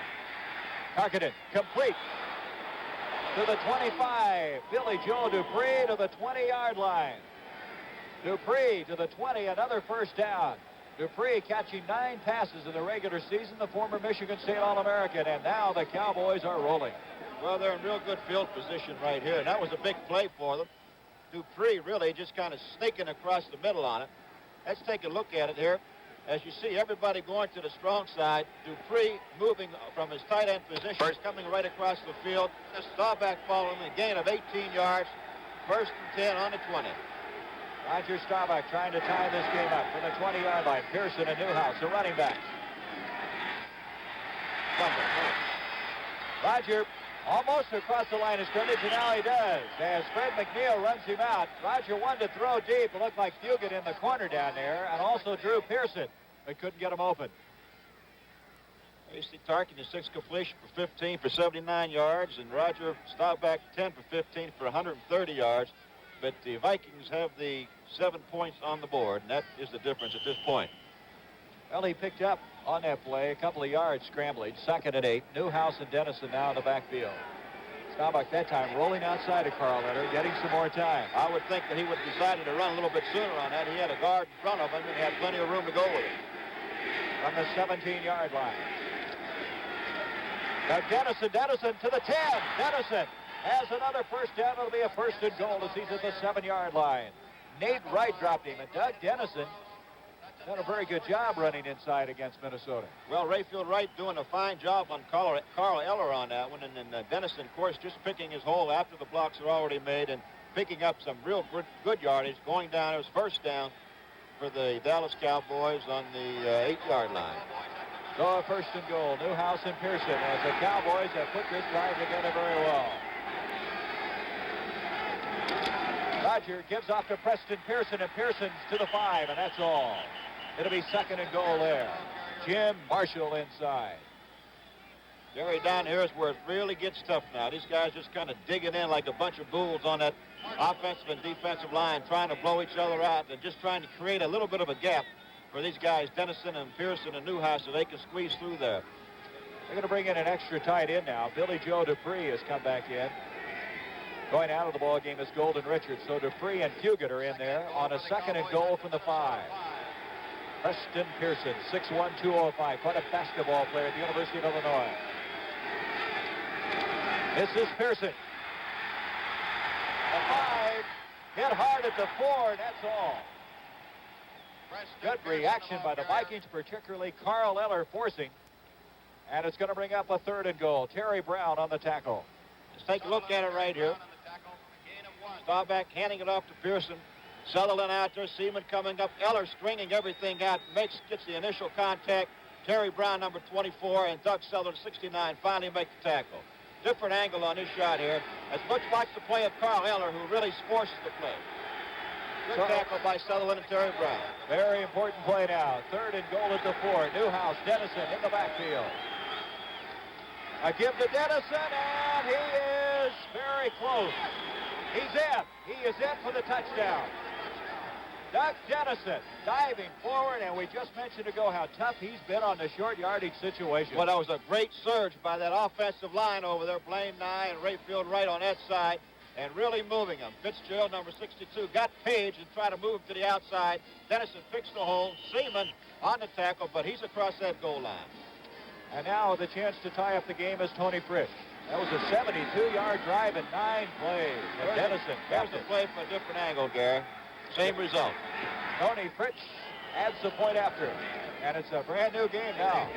Doug Dennison, who scored 7 touchdowns in the regular season of play, has knotted this game up on a good effort up the middle. He just did get those arms in. You can see how he's protecting that ball. He does an extremely good job of that. One time you can't afford to lose it. It's not that close, Gary. Fumbled once in the regular season. Tony Fritsch kicking off. Sam McCullum lets it hit. And he can't find the handle. Oh, that lost his head at the 13-yard line. So the Vikings don't have the field position they want. 7-7 to score as the Cowboys on that last drive of 72 yards in 9 plays tying it up. Randy White and Thomas Henderson forcing a tackle on this last play. And at the 13 now, Fran Tarkenton's crew has a football. There's Roger. Boy, he was impressive on that drive. He was. He did a fine job taking him down there. And, of course, that big penalty on personal foul penalty helped him a great deal. Rogers 10 of 15 for 132 yards now. Fran, play action. He is going deep to Chuck Foreman. And Foreman can't hang on. He and Charlie Waters are having quite a battle. They were kind of jostling each other, and Foreman, I think, thought he might have been interfered with. Well, he had him turned around quite a bit. Looked like they hit that soft spot down there right on a 40-yard line, Gary, and Waters almost lost his footing. We get a look at it here. There you see Foreman looking the ball. Waters not seeing the football. There was no interference at all. He hit him after the play was over. That was just kind of a love tap to let him know he was around there. Tarkenton now 6 of 16 for 79 yards. Dave Edwards comes out of the game. Calvin Peterson replaces him at linebacker. As there's the Minnesota Viking crew. 2nd and 10 for the Vikings at their 13. 2nd and 10 from the 13.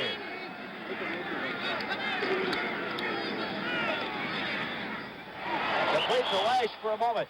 Looked like Lash might have it at the 25. as Mel Renfro defending. And again, we've seen the Vikings before this year, John, and it appears as though Fran is not going out of that pocket as much as we've seen in the past. Well, I think the big thing, talking to the offensive, defensive coaches, Ernie Stoddard this morning, and telling me that they're going to try to keep him in the pocket, and that's the way that you got to do with him. You can't let him out the pocket.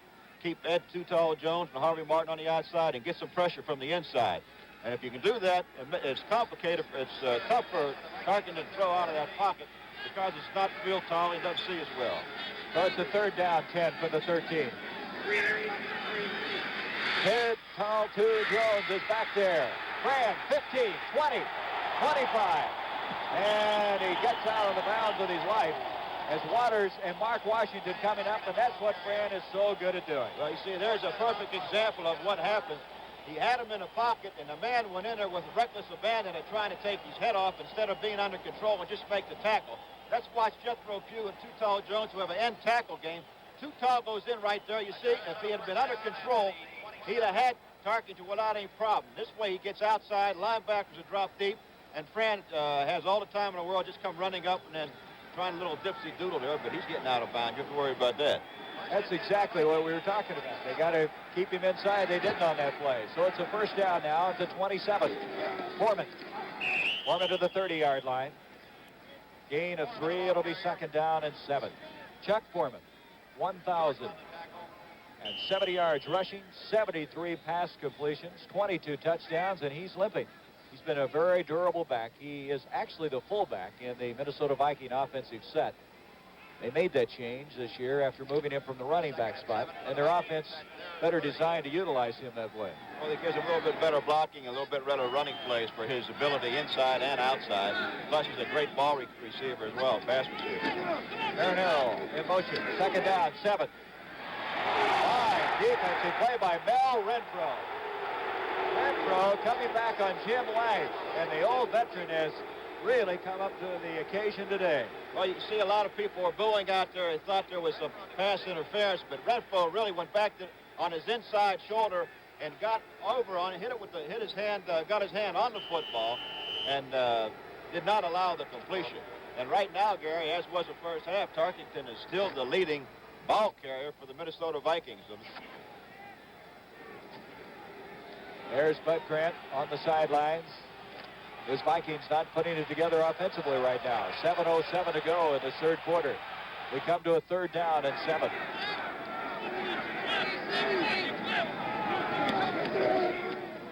Tarkington.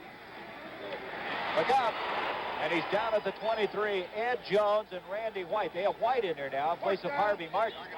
Randy White, I don't think they really know how good he's going to be. He's going to play somewhere. He's going to be a terrific football player. He's out of University of Maryland. And here we are again. They're maintaining control of Tarkington inside that pocket. Too Tall taking the outside. Randy White and Ed Jones putting the pressure on. Too Tall forcing him up inside. And Randy White coming from behind making the tackle.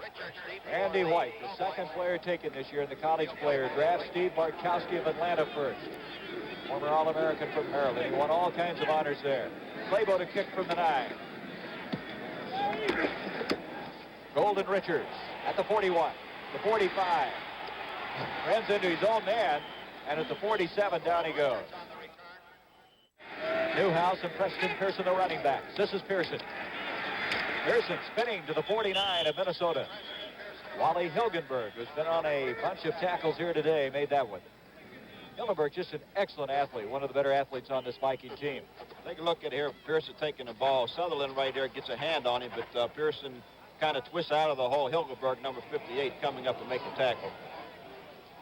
Offensive line is kind of blowing the Minnesota Vikings, not blowing them out, but they're doing a great job on that offensive line for the Dallas Cowboys. Well, they have some real credibility up front. High and all-pro, Rayfield Wright, Ralph Neely. Give to Newhouse. And Newhouse could have broken that one for maybe the first down had Bobby Bryant not gotten in his way. Fine tackle by Bobby Bryant. So to bring up a third down and 3. Take a look at it here. You see Ralph Neely back, number 73, on Hilgenberg, opening up the hole. Newhouse right there. Kaiser trying to get over number 20, Bobby Bryant, but just cannot get the one leg up over top of it. Bobby Bryant's had an excellent year for the Minnesota Vikings. one of the top punt returners in the NFC. 6 interceptions, which is 4th best in the NFC. He missed all but one game last year with a broken hand. 3rd down, a long 3. Dupree has come in along with Fugit, 2 tight ends. Play action by Staubach. He's going to run for it. And he slides to a 1st down. To the 41, Roger knew where he had to go, and he got down in a hurry. He got the 1st down. That's a big play for him. He's not going to go over and try to run over top of anybody. That's the way he's gotten hurt in the past, by staying up on the ground. I guess he's taking a lesson from Tarkington, who you see quite a bit when he gets out in that open field. He goes right on down there and protects himself. He's getting, they tell you to get in that fetal position, Gary. Put them arms down and them legs up and just kind of hide. Okay. For the 41-yard line. I don't know. You didn't run that much, did you? As little as possible. And when I was running, I wasn't really. From the 41. A 1st down now. Newhouse, Pearson in motion. Newhouse across the 40. And a little guy, very tough and determined, makes it to the 37 before Carl Eller downs him there. Blaine Nye and Rayfield Wright doing an excellent job on Carl Eller and number 69, Doug Sutherland. Linebacking crew of the Minnesota Vikings are certainly having their time of making the tackles this afternoon. Chuck Foreman, 12 rushes, 22 yards. Newhouse, 11 for 32. This Dallas Cowboy forward wall is big, it's mobile. They have allowed this year 41 sacks, but that's not really indicative of how effective they've been because Rodgers scrambles a lot. An end around to Fugit. Fugit on an end around inside the 35-yard line. McNeil, Seaman over there to eventually tackle him. They're 3 yards short of the 1st down. Cowboys will do a few interesting things. They'll have some new wrinkles. That's the first razzle-dazzle type play we've seen this afternoon. Otherwise, it's been just kind of basic stuff. Let's take a look at it here. It's a fake to the fullback. You see Fugit, 84, coming around. Blaine Nye, number 61, and Rayfield right out in front of him. He takes up an inside move. You see Jeff Seaman over there to make the tackle. 3rd and 3 for the Cowboys. Pretty good play. 3rd down now, a long 2. They have 2 tight ends, Dupree and also in there, Fugit. Staubach. And he's got a 1st down, I believe. Let's see where they mark his forward progress. Run out of bounds by McNeil. Burton Lawless, the rookie from Florida, former All-American, threw the key block. I don't know if he made it or not. They may have to measure as, again, Roger rolling with the option to pass or run and going for that forward stick. It's going to be very, very close. You get a play like that, Gary, you got to have someone up there forcing. Of course, when you have an outside receiver down there, the defensive back has to stay back. Regardless, he can't come up. So normally you're going to get a linebacker force on a situation. And they say it's a little bit short. Let's watch Roger out here as he rolls back to his right with a fake right there to Dennison. Burton Lawless in front of him right there, number 66. Blocks Carl Eller. Carl Eller gets one hand on him. Number 54, McNeil, finally drives him out of bounds, and he's about a foot short of the 1st down. 4th down, and looks like they may go for it. Well, you remember earlier they went for it on a 4th and 1 and did not get it. Well, let's see if they don't go to the right side this time instead of the left. That was back in the 2nd quarter.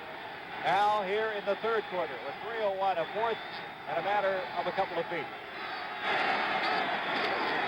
Dennison and the bread and butter guy gets a 1st down. He has been worth his weight in gold here this afternoon on those short yardage plays. Well, they missed it the last time as when they went over the left side, tried to go over Page and Hilgenberg. This time they went over Sutherland. Seaman's coming in here.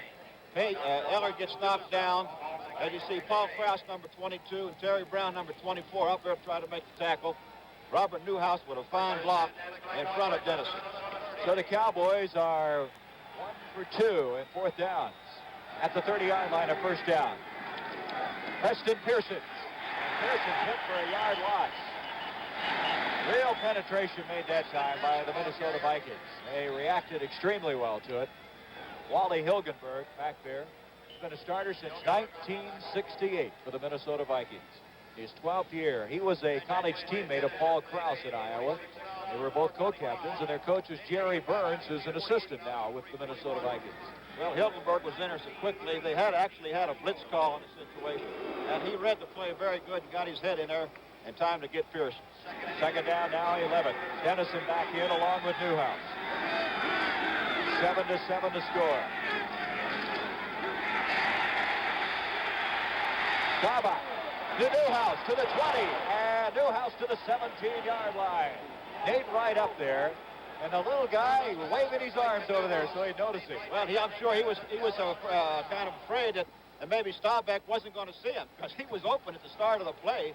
Let's take a look at it here from our ground camera.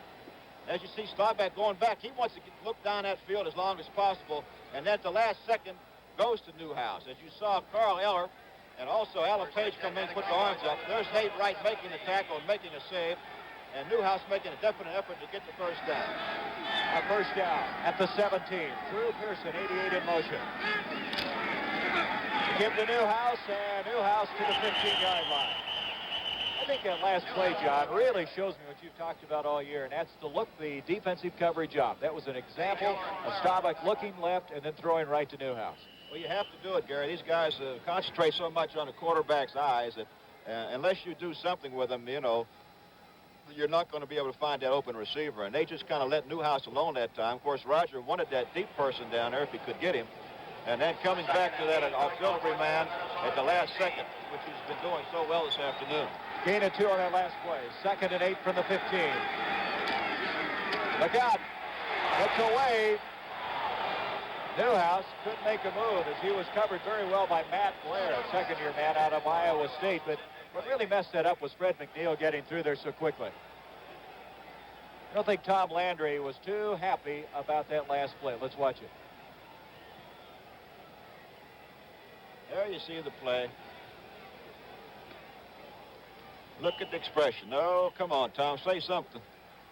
He was quite a defensive back. I don't know what he's saying, but I'm glad we can't hear it. From the 15-yard line, 3rd and 8. 3rd and 8 for the Cowboys of Minnesota. The bottom of the screen is Golden Richards. Drew Pearson flanked to the top. Now they go to the shotgun.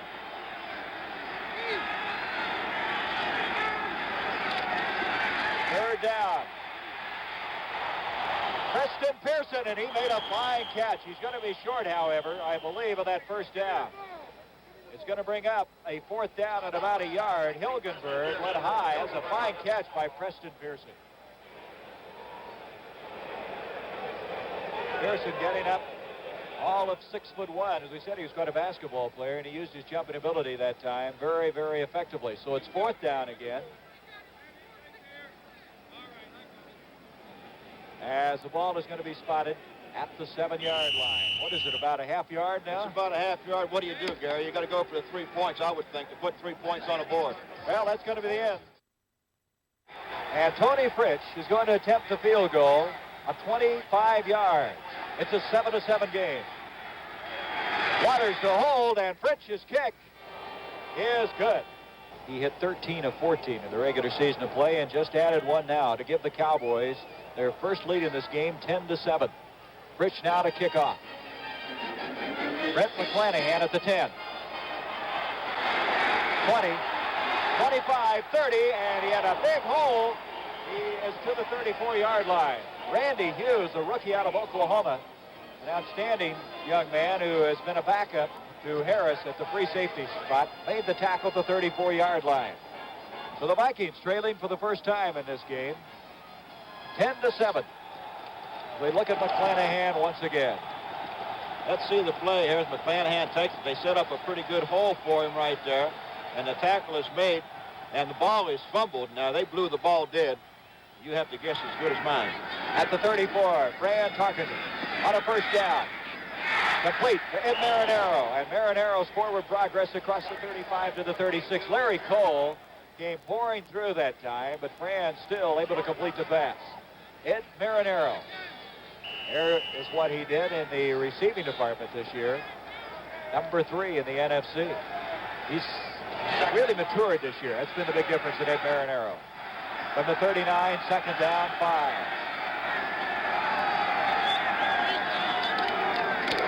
There's a delay to Chuck Foreman. Foreman trying to get outside. He's to the 45, and that'll be a first down.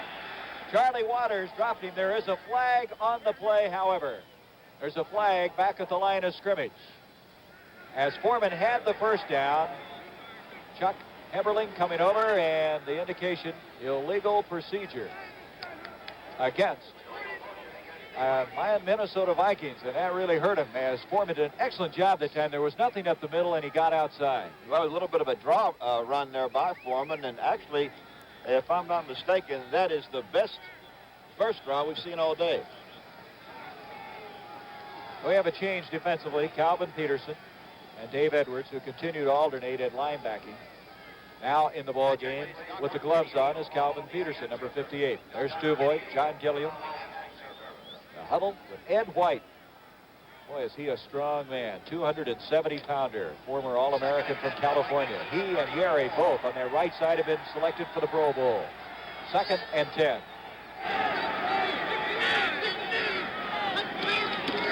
Chuck Foreman trying to do it again, and nothing. He disappears as Jethro Pugh and Larry Cole make the tackle. Cole playing inside after playing a defensive end so many years. He was moved in when the retirement of Bob Lilly came around. So it's going to bring up 3rd down and still 9 yards to go. Chuck Foreman's had a tough time. 14 carries thus far in this game for 27 yards. Still, Tarkenton's the leading ball carrier for the Vikings. 3 for 32. To show you how effective Dallas has been. 3rd down, 9.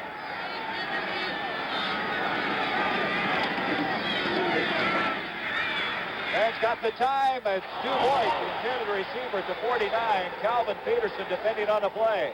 And that's going to bring up a 4th down. Stu Voigt, who Fran Tarkenton feels one of the most underrated tight ends in the game. And his best season this year with 34 catches for 4 touchdowns. And now Claypool will kick, and Golden Richards will go back. 13 minutes, 25 seconds left. The Vikings trailing 10-7. They were hoping to make this their first leg up on a return to the Super Bowl for the 3rd time, but they've got their work cut out for them. Claypool with a beautiful kick. What a kick. Golden Richards. Well, that's kind of embarrassing. He ran into it, looked like Cliff Harris. And now we have a discussion going on. That's one of the best tackles made here today. Claypool had a kick that time of 52 yards. So now from the 20-yard line, the Cowboys with a 10-7 lead. In motion goes Drew Pearson. The Newhouse, and no play. Maybe a yard to the 21-yard line. Hilgenberg on the tackle. So Wally Hilgenberg over there wrestled him down at the 21. A gain of 1. It'll be 2nd down and 9. Claypool on that last kick, John, I've always wondered about this. He had a hang time of 4.3 seconds, meaning once the ball hit his foot and was caught, 4.3. That's very good, isn't it? You can get around 4 seconds. It's very good. He tried to keep it up for at least 4 seconds. Another, what that does is let your men get down underneath the kick, and normally you don't have one that's run back on a situation like that.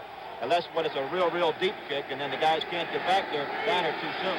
I'd kick your coverage, in other words. Right. 2nd down, 9. Newhouse and Dennison. Running backs, and Fugit in motion.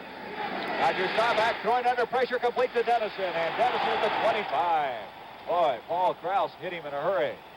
Paul Krause, along with Fred McNeil, forcing the play. And it's going to bring up a 3rd down, and still 5 yards to go. McNeil came clean on that. What happened, everybody went to the left side. McNeil, just seeing that his responsibility has already gone, came in on Staubach and kind of tried to get to him. Staubach did unload the football before McNeil was able to get in there. Tom Landry on the sideline. His young and surprising team, which many people feel might be a year or 2 away. 12 rookies on the team. Right now they're leading. 3rd down, 5. Newhouse in motion. Rogers scrambling. The 30th flag is thrown as Roger gets the 1st down before Jim Marshall made the tackle, but there's a flag back at the 19-yard line.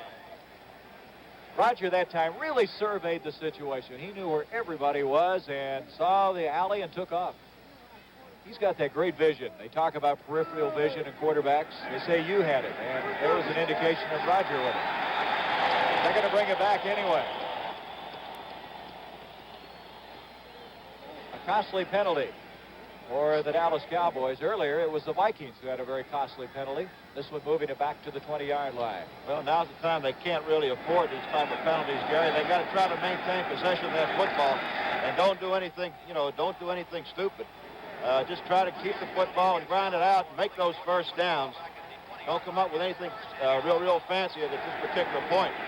Charles Young now in the running backfield. A third down after that 5-yard illegal procedure. 3rd and 11. Roger going deep to Golden Richards.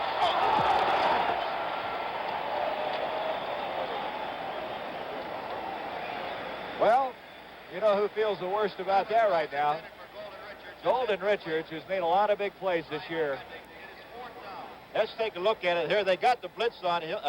Jeff Seaman coming in. Roger unloads the football. And let's watch Richards as he just outdistanced number 20, Bobby Bryant.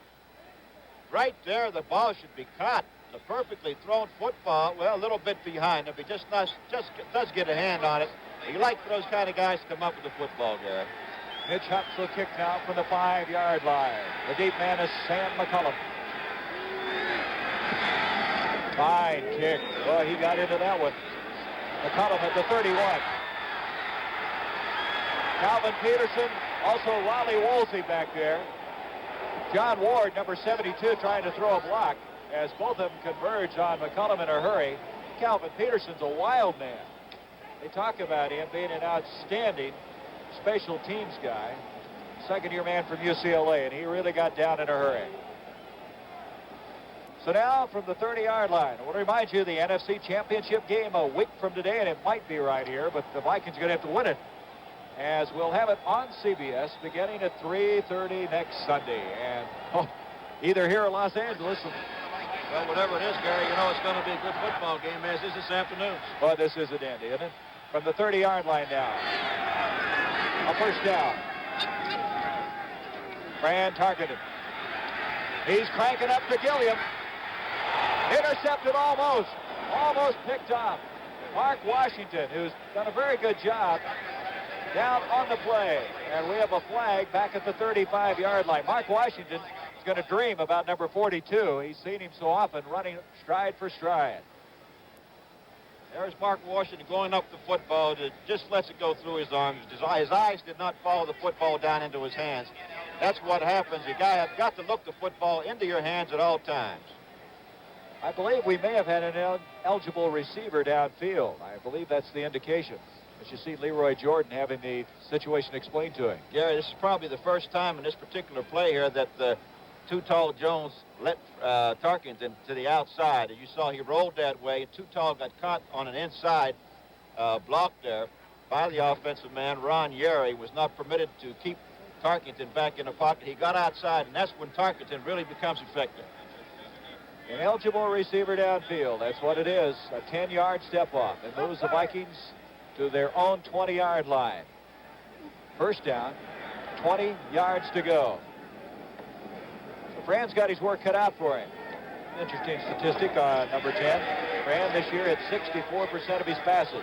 2,994 yards and 25 touchdowns. A delay action to Foreman. Foreman to the 25. He fumbles the ball. It's loose at the 27-yard line, but Minnesota has it. 7-yard pickup, and almost losing the ball was Foreman. It looks like Andy Maurer, 66. The right or left offensive guard came up with it. There's Foreman coming through right there. Number 50, D.D. Lewis coming in to make the tackle. And there he's stripped by the ball from number 55, Leroy Jordan. Number 66, I believe, it's Stu Voigt. Andy Maurer, I think, finally came up with the football, but Stu Voigt was around it as well. A gain of 6, but it's still second down and 13 yards to go. Almost a 7-yard pickup. Tarkenton. Chuck Foreman, he's got the first down to the 43-yard line. Chuck Foreman, Mel Renfro and Cliff Harris combining on the tackle. Jethro Pugh was coming after Fran Tarkenton, but he had just enough time to complete it. Now you see again, is what we talked about before. Tarkenton rolling a little bit to his right, getting to the outside. No pressure from that particular side.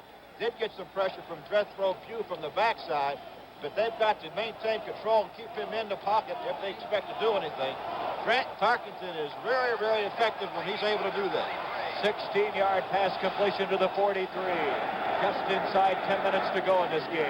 10-7. The Cowboys leading it.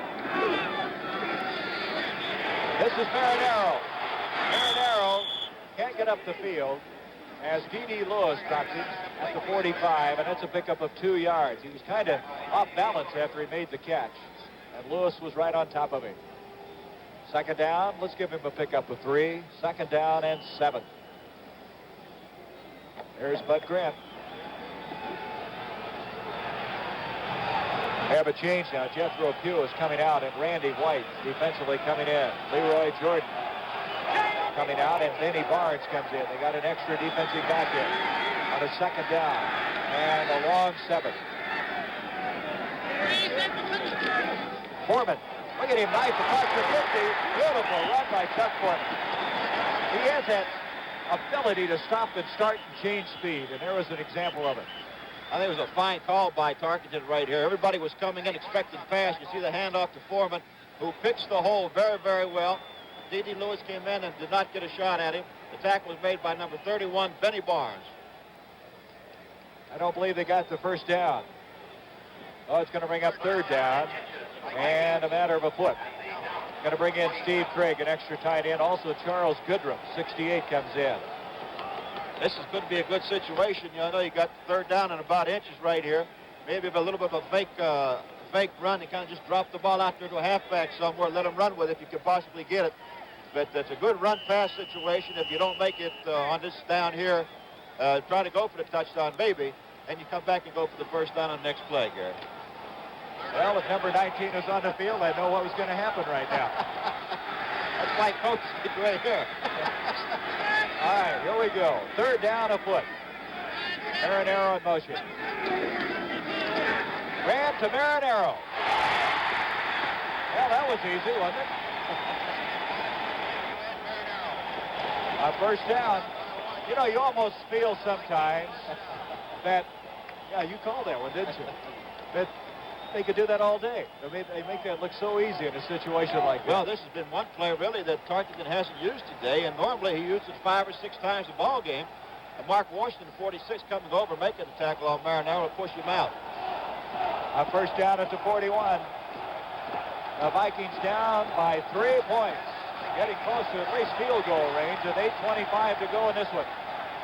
Boy, this crowd is really up now. Brand on the play action. Jim Lash. Lash was held up a little bit on that play, and Ed Too Tall Jones came storming through. And it's going to go to a 2nd and 10. The offensive line of the Minnesota Vikings now is starting to do a little bit of a better job protecting Tarkenton and giving him a little bit more time. Of course, his ability to roll out occasionally has taken a little bit of the pressure off the offensive line. He's been staying in the pocket because they've been keeping him, but they've been forcing pretty good rush by the Dallas up through the middle. He's rolled out a couple of times now, which makes them a little bit leery. He may do it a couple more times. 2nd and 10 for the 41.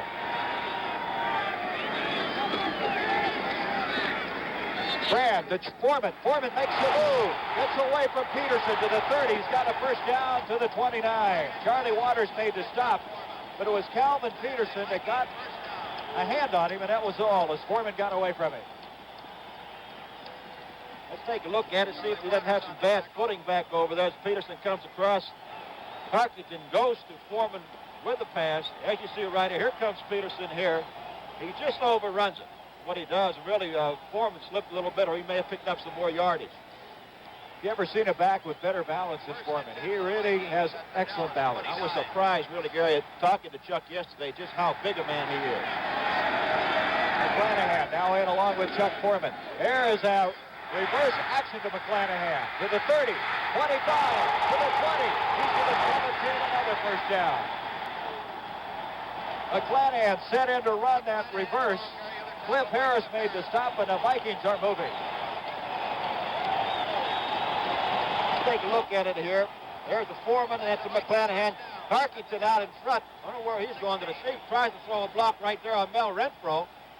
McClanahan and Charlie Harris making the tackle, but talking with Tarkenton one day last week that he feels that McClanahan is a lot better runner than what Marinaro is. At the 16-yard line, a first down. 6 minutes, 49 seconds left. Chuck Foreman to the 10, Foreman to the 5. And it looks like he has another first down. It'll be first and goal. Cliff Harris made the stop, and the Vikings are awesome right now. Let's take it here. Foreman right there. McClanahan in front of him leading the interference. Foreman breaking back to the inside. He gets a fine block from Ron Yeri. And is down on the 5-yard line where it's first and 10, first and goal for the Minnesota Vikings. Here's where the Dallas Cowboys have really got to strengthen up. This is where it really gets tough down there, Gary, because they're going to throw everything at you. Boy, you don't think he's not ready. He wants to see what's going on. It's first and goal just outside the 5. Chuck Foreman again. He slips, but he's still on his feet. Chuck Foreman looks like he's about a yard away. Second and goal. Great second effort. Very fine blocking up front as well from Ron Yeri. And Ron Yeri on the outside right there. You see McClanahan, Foreman slipping there. Stu Voigt blocking everybody out of there. The fake was real good. Too Tall Jones went for it. And, of course, Foreman just going to dove back to the inside. On a 1-yard line. Second down and goal. So the Vikings, their most impressive output of this game. 5 minutes and 24 seconds left. There's Tony Fritsch. At the 1, Carpenter asking for some quiet. Brad giving up. McClanahan, and he's in.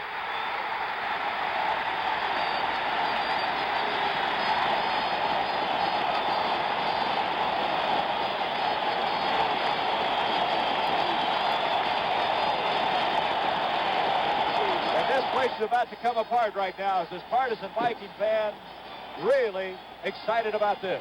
There's Cliff Harrison trying to make the stop. McClanahan bounces off of two would-be tacklers and dives into the end zone. Great second effort by McClanahan. Here it is from a different angle. As you see, he hasn't lost his footing. He just keeps fighting. Point after attempt now by Fred Cox at the 5-11 mark.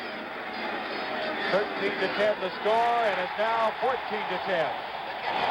The Vikings hang on here and win. They'll be playing in this exact spot a week from today against the Los Angeles Rams. Should Dallas win, it'll be 3:30 Eastern Time next Sunday from Los Angeles. Doug Dennison at the 15, the 20, the 25. Dennison at the 26-yard line. At the 26, Dallas with the ball. Stop made by Matt Blair. The Vikings with a 4-point lead. Roger Staubach, he's hit 13 of 20 passes for 156 yards. Now has to bring his team from behind. There's that last drive. Most impressive effort of the afternoon by Minnesota. It has been up until this time. The best offensive play was that recovered fumble. Not recovered fumble, but recovered punt that Dallas touched and let lay around on the ground. Just across the 25-yard line. Cowboys at Newhouse. Preston Pearson in the backfield. Drew Pearson in motion. Roger intended for Pearson. It's short of the mark. Jim Marshall was the guy that hurried it out. Marshall, boy, 16 years in the league. And look at him come through on this one. Let's take a look at it here. Somebody missed the block on Marshall. It was a fake right there. Looked like Ralph Neely, who should have probably brought Marshall down to his knees, was out there too fast and let Marshall come through. At the 25 now, brings up a 2nd and 10. They've had a tough time getting the ball to Drew Pearson today, who's been a big performer for him.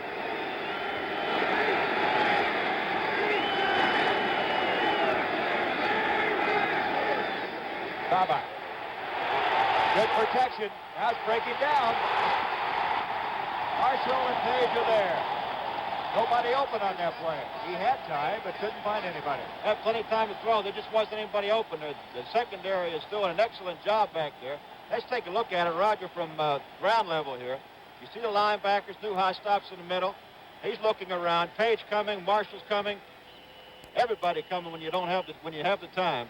You're telling me, John, when you play quarterback, you sense when you've run out of time. You don't see it, you just feel it. Well, you try to base everything on a timing type situation. You get to be able to tell 1 second, 2 seconds, 3 seconds, and 4 seconds. And you know if you're back there after 2.5 to 3 seconds, you best get out of there before you get your head torn off.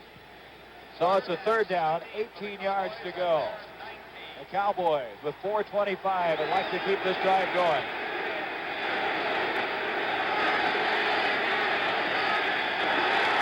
mishandled. Snap. What's happened? I believe. Oh, wait a minute. Was the ball blown dead before the snap? I think it was. Yes, delay a game. That's the reason Roger didn't go after the ball. I was surprised he let it fall to his feet. Delay of game 5 yards. Be now 3rd and 23. I'm glad he heard the whistle because I sure did. You can't hear anything right now. The Viking fans are on their feet.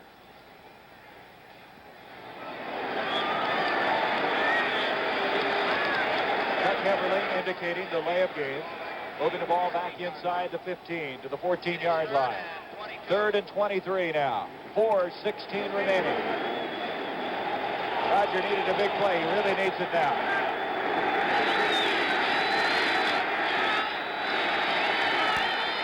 Another bad snap. He's coming out of it. Boy, I'll tell you, he has people all over the place. The 21, Jim Marshall, hits him. I don't know, Gary. Roger didn't see number 84. Gene Fugit was down in the secondary all by himself.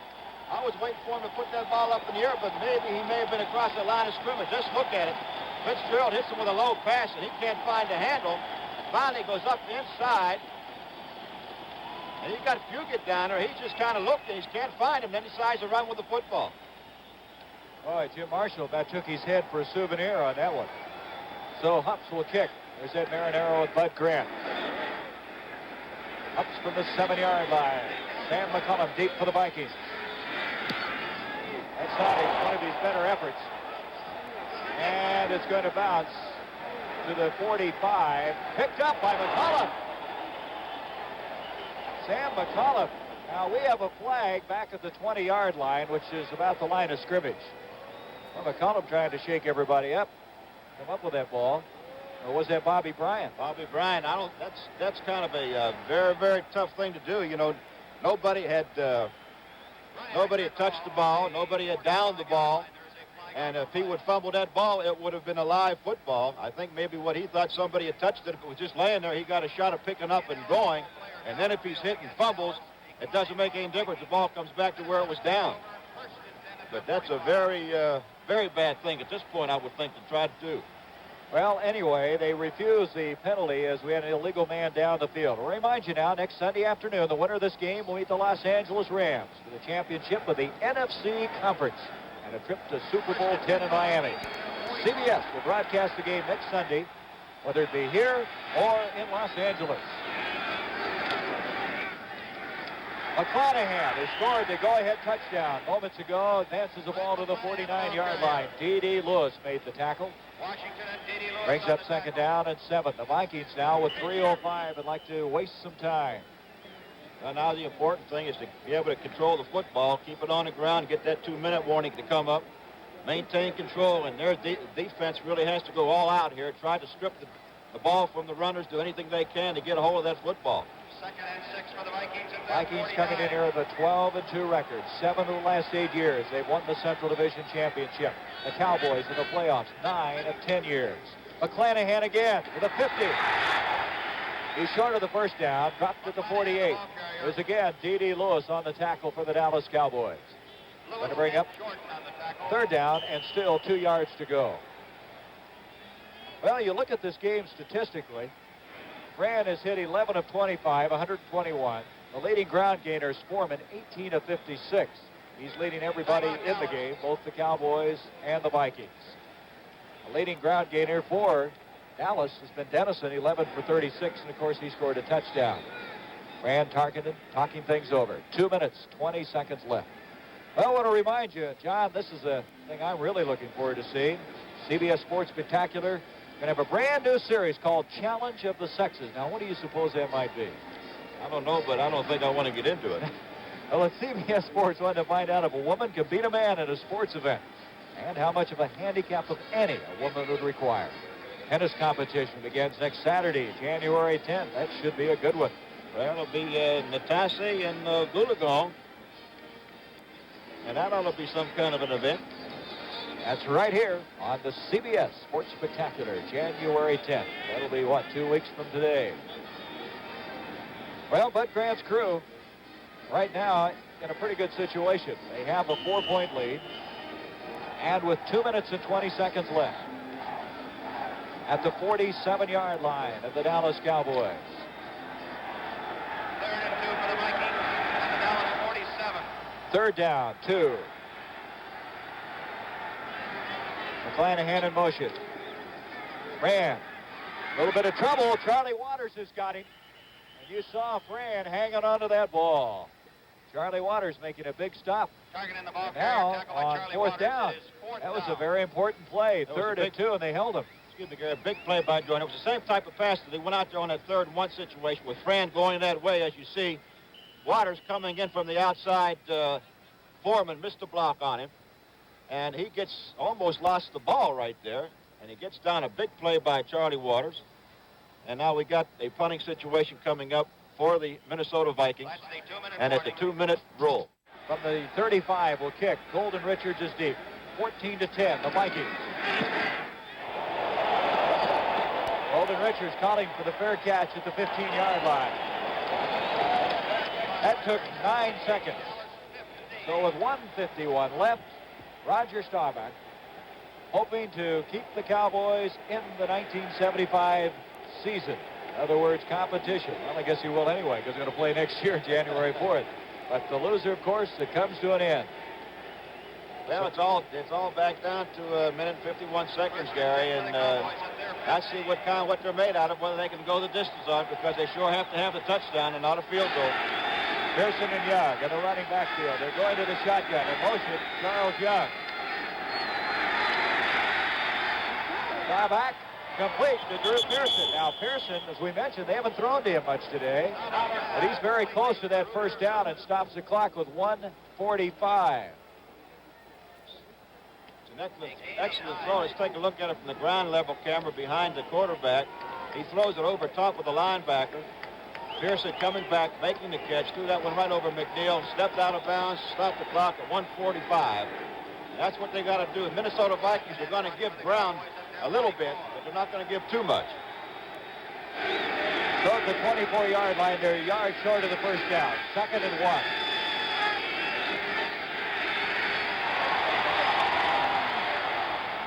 And a fine defensive effort that time by Bobby Bryant.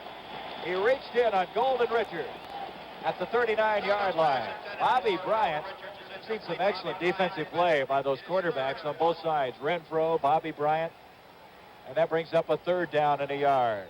Well, he's got to come up with a first down right here in order to maintain control. He's still got a minute and 40 seconds to go, and he has 2 more timeouts left in the ball game, so he's not in too bad of trouble, but he's got to get that 1st down, Gary. So I would think that he'd probably come up with maybe a little bit of a run or something here. A minute 40 left. 3rd down, a yard. Staubach again. Got protection. Complete to Golden Richards, and Richards has the 1st down across the 30 to the 31. Bobby Bryant made the stop. Got to give credit to that offensive line. That's Drew Pearson instead of made the catch, his 2nd catch. That offensive line kept scrambling for him. I'll tell you what, the Staubach must have been a pretty good baseball player, because he'd been picked 2, 3 of them up off the ground there from John Fitzgerald. That was another low pass. And there's another one. I don't believe it. Now, you just can't, man, this is a crucial part of the ball game. You can't be doing stuff like that. Jim Marshall. Into the 24, a loss, and the clock with 1:06 now. Now you come up, it's 2nd down and 15 yards to go for the 1st down. You can't have those things happen to you. Tom Landry trying to have him hurry up because that clock is going. 1 minute now remaining in the game. 1st down, 17. He's hit as he threw that one. Roger went down at the 14-yard line. I think I said 1st and 17. It was 2nd and 17. Now it's 3rd and 17, just short of the 25-yard line. We've had a dandy of a game here today. 52 seconds left in it. I want to thank our spotter, Bob Brennan, and also our statistician, Jim Palm, for their expert help on this broadcast. 3rd down, 17.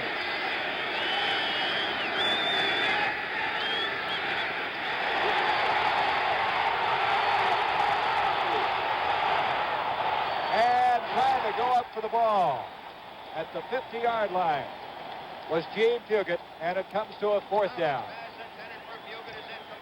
Boy, I tell you, Roger got to be a tired man after this game. Let's take a look at it right here. He's got some pretty good pressure on him. Charlie Young, number 30, back in there trying to block. There's Blaine Nye blocking on 69. Sutherland, who's been a thorn in Roger's side all day, had a hold of him right there. He gets back to the outside. Alan Page, 88, still in pursuit, and he just overthrows the man downfield. It's all on this play right here. The whole season, 44 seconds to go. 4th down, 17 yards to go for the first down. We have a change at center now. Kyle Davis has come in, a rookie from Oklahoma. Fitzgerald is out of there. 4th down, 17.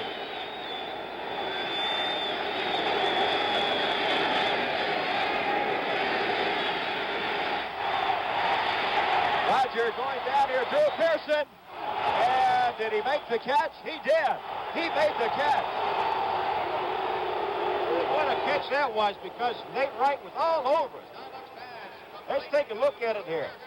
Rogers back to throw and gets some pretty good pressure right there by Alan Page. There's the throw. Let's take a look at it, Gary, real close. As you see him, he made the catch and the man was knocked out. Good call by the official. 25-yard reception, 37 seconds left.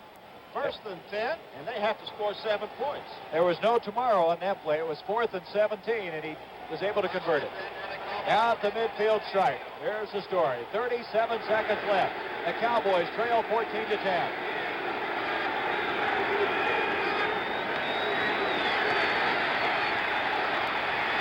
Preston Pearson. Pearson can't hang on. Staubach's pass intended for... Take a look at it, see if Preston Pearson doesn't slip over on that left-hand side. There's Roger looking around, finally looking for Preston Pearson. Yep, you can't tell whether he slipped or not. It's got a little bit late. There's another shot of it right here. Let's see what happens. Pearson just kind of sneaks out to the left side. There's the delivery. Ball was just a little bit too far in front of him. So now we go to a 2nd and 10. 32 seconds left.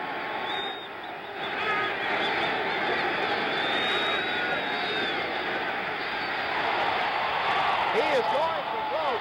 Drew Pearson. He got it. Touchdown. I didn't know they had it for a while. I thought the ball bounced. I don't believe it. He just threw the ball over the scoreboard. I don't believe it. The ball was thrown short, and the defender was not watching, and Pearson came back to make the catch for him. He caught that ball on his hip, it looked like, John. Well, I'm sure we'll have it. Beautiful catch. I tell you, it was a much better catch than it was a throw. Let's take a look at it here, Gary. Fine protection. And Roddy just winds up and lets it loose. Now, let's watch the play by Pearson here. He's very well covered at this point. Looked like almost an interception. You see him coming back right there to make the catch. Nate Wright falls down, and Pearson just kind of backs into the end zone right there, and Paul Krause has to jump over top of Wright.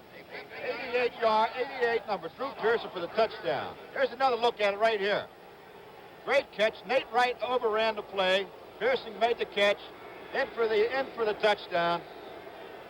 Boy, what a play that was. What a ball game, huh? Now 16-14, a point after 10. Tony Fritsch. Now we've got a penalty coming up against the Minnesota Vikings here. Is kicking off from the 50-yard line is going to be Tony Fritsch. Well, it's an unsportsmanlike conduct call wherever it was. I don't know what it was on, though.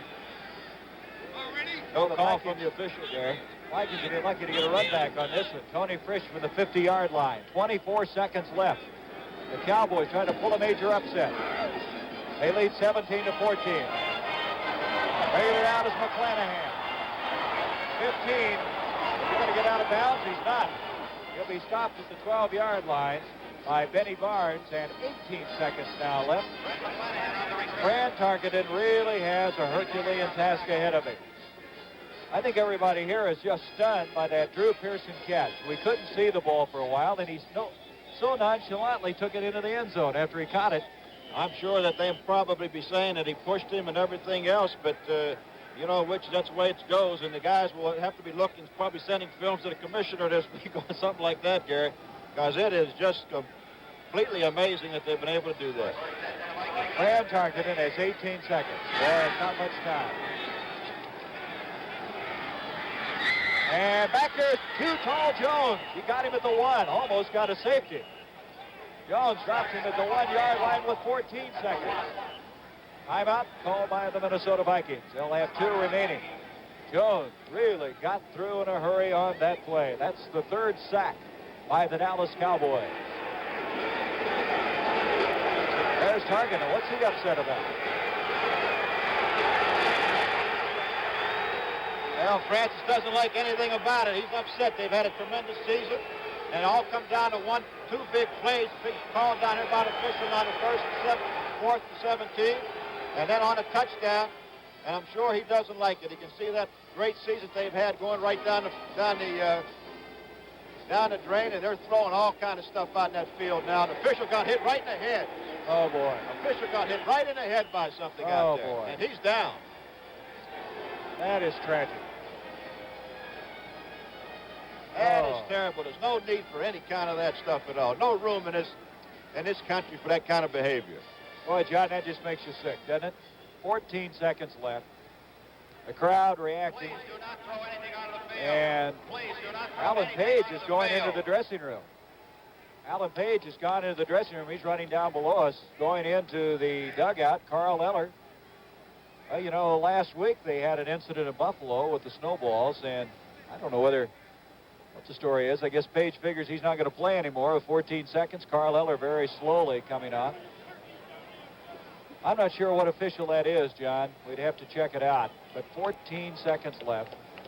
It looked like a pop bottle. It actually struck the man at the 6-yard line. Well, it's been a tremendous game. Both teams have played like champions, and then to have something like this happen really detracts from it. But Fran now still discussing. I don't know what Fran is arguing about. I really don't. Well, I'm sure he's talking about that last play. Was the only thing. You know, this is ridiculous for these things, for the fans to do type of things like they're doing.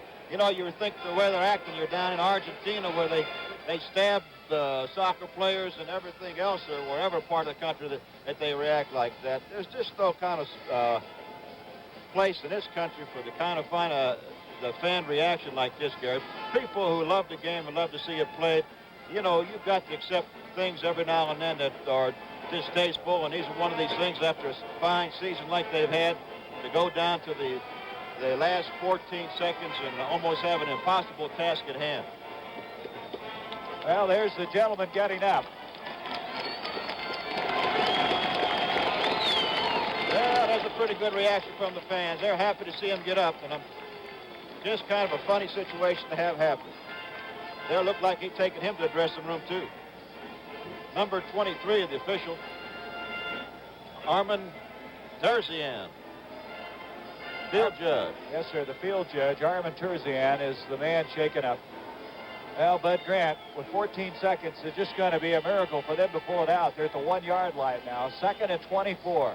I would imagine Bud Grant is going to say a few things about it, and he might get another $500 fine from the commissioner. But now, Brad targeted at his own goal line. Complete to Foreman. Foreman, 5, 10. He is out to the 14-yard line, and with 7 seconds, the Vikings will ask for their second timeout. Harvey Martin making the stop. They get a little maneuvering room, but they're still 10 yards away from a first down. They have to make it to the 25. 17-14. The Cowboys, the surprise team in the NFC, pulling a major upset if they hang on here with 7 seconds left.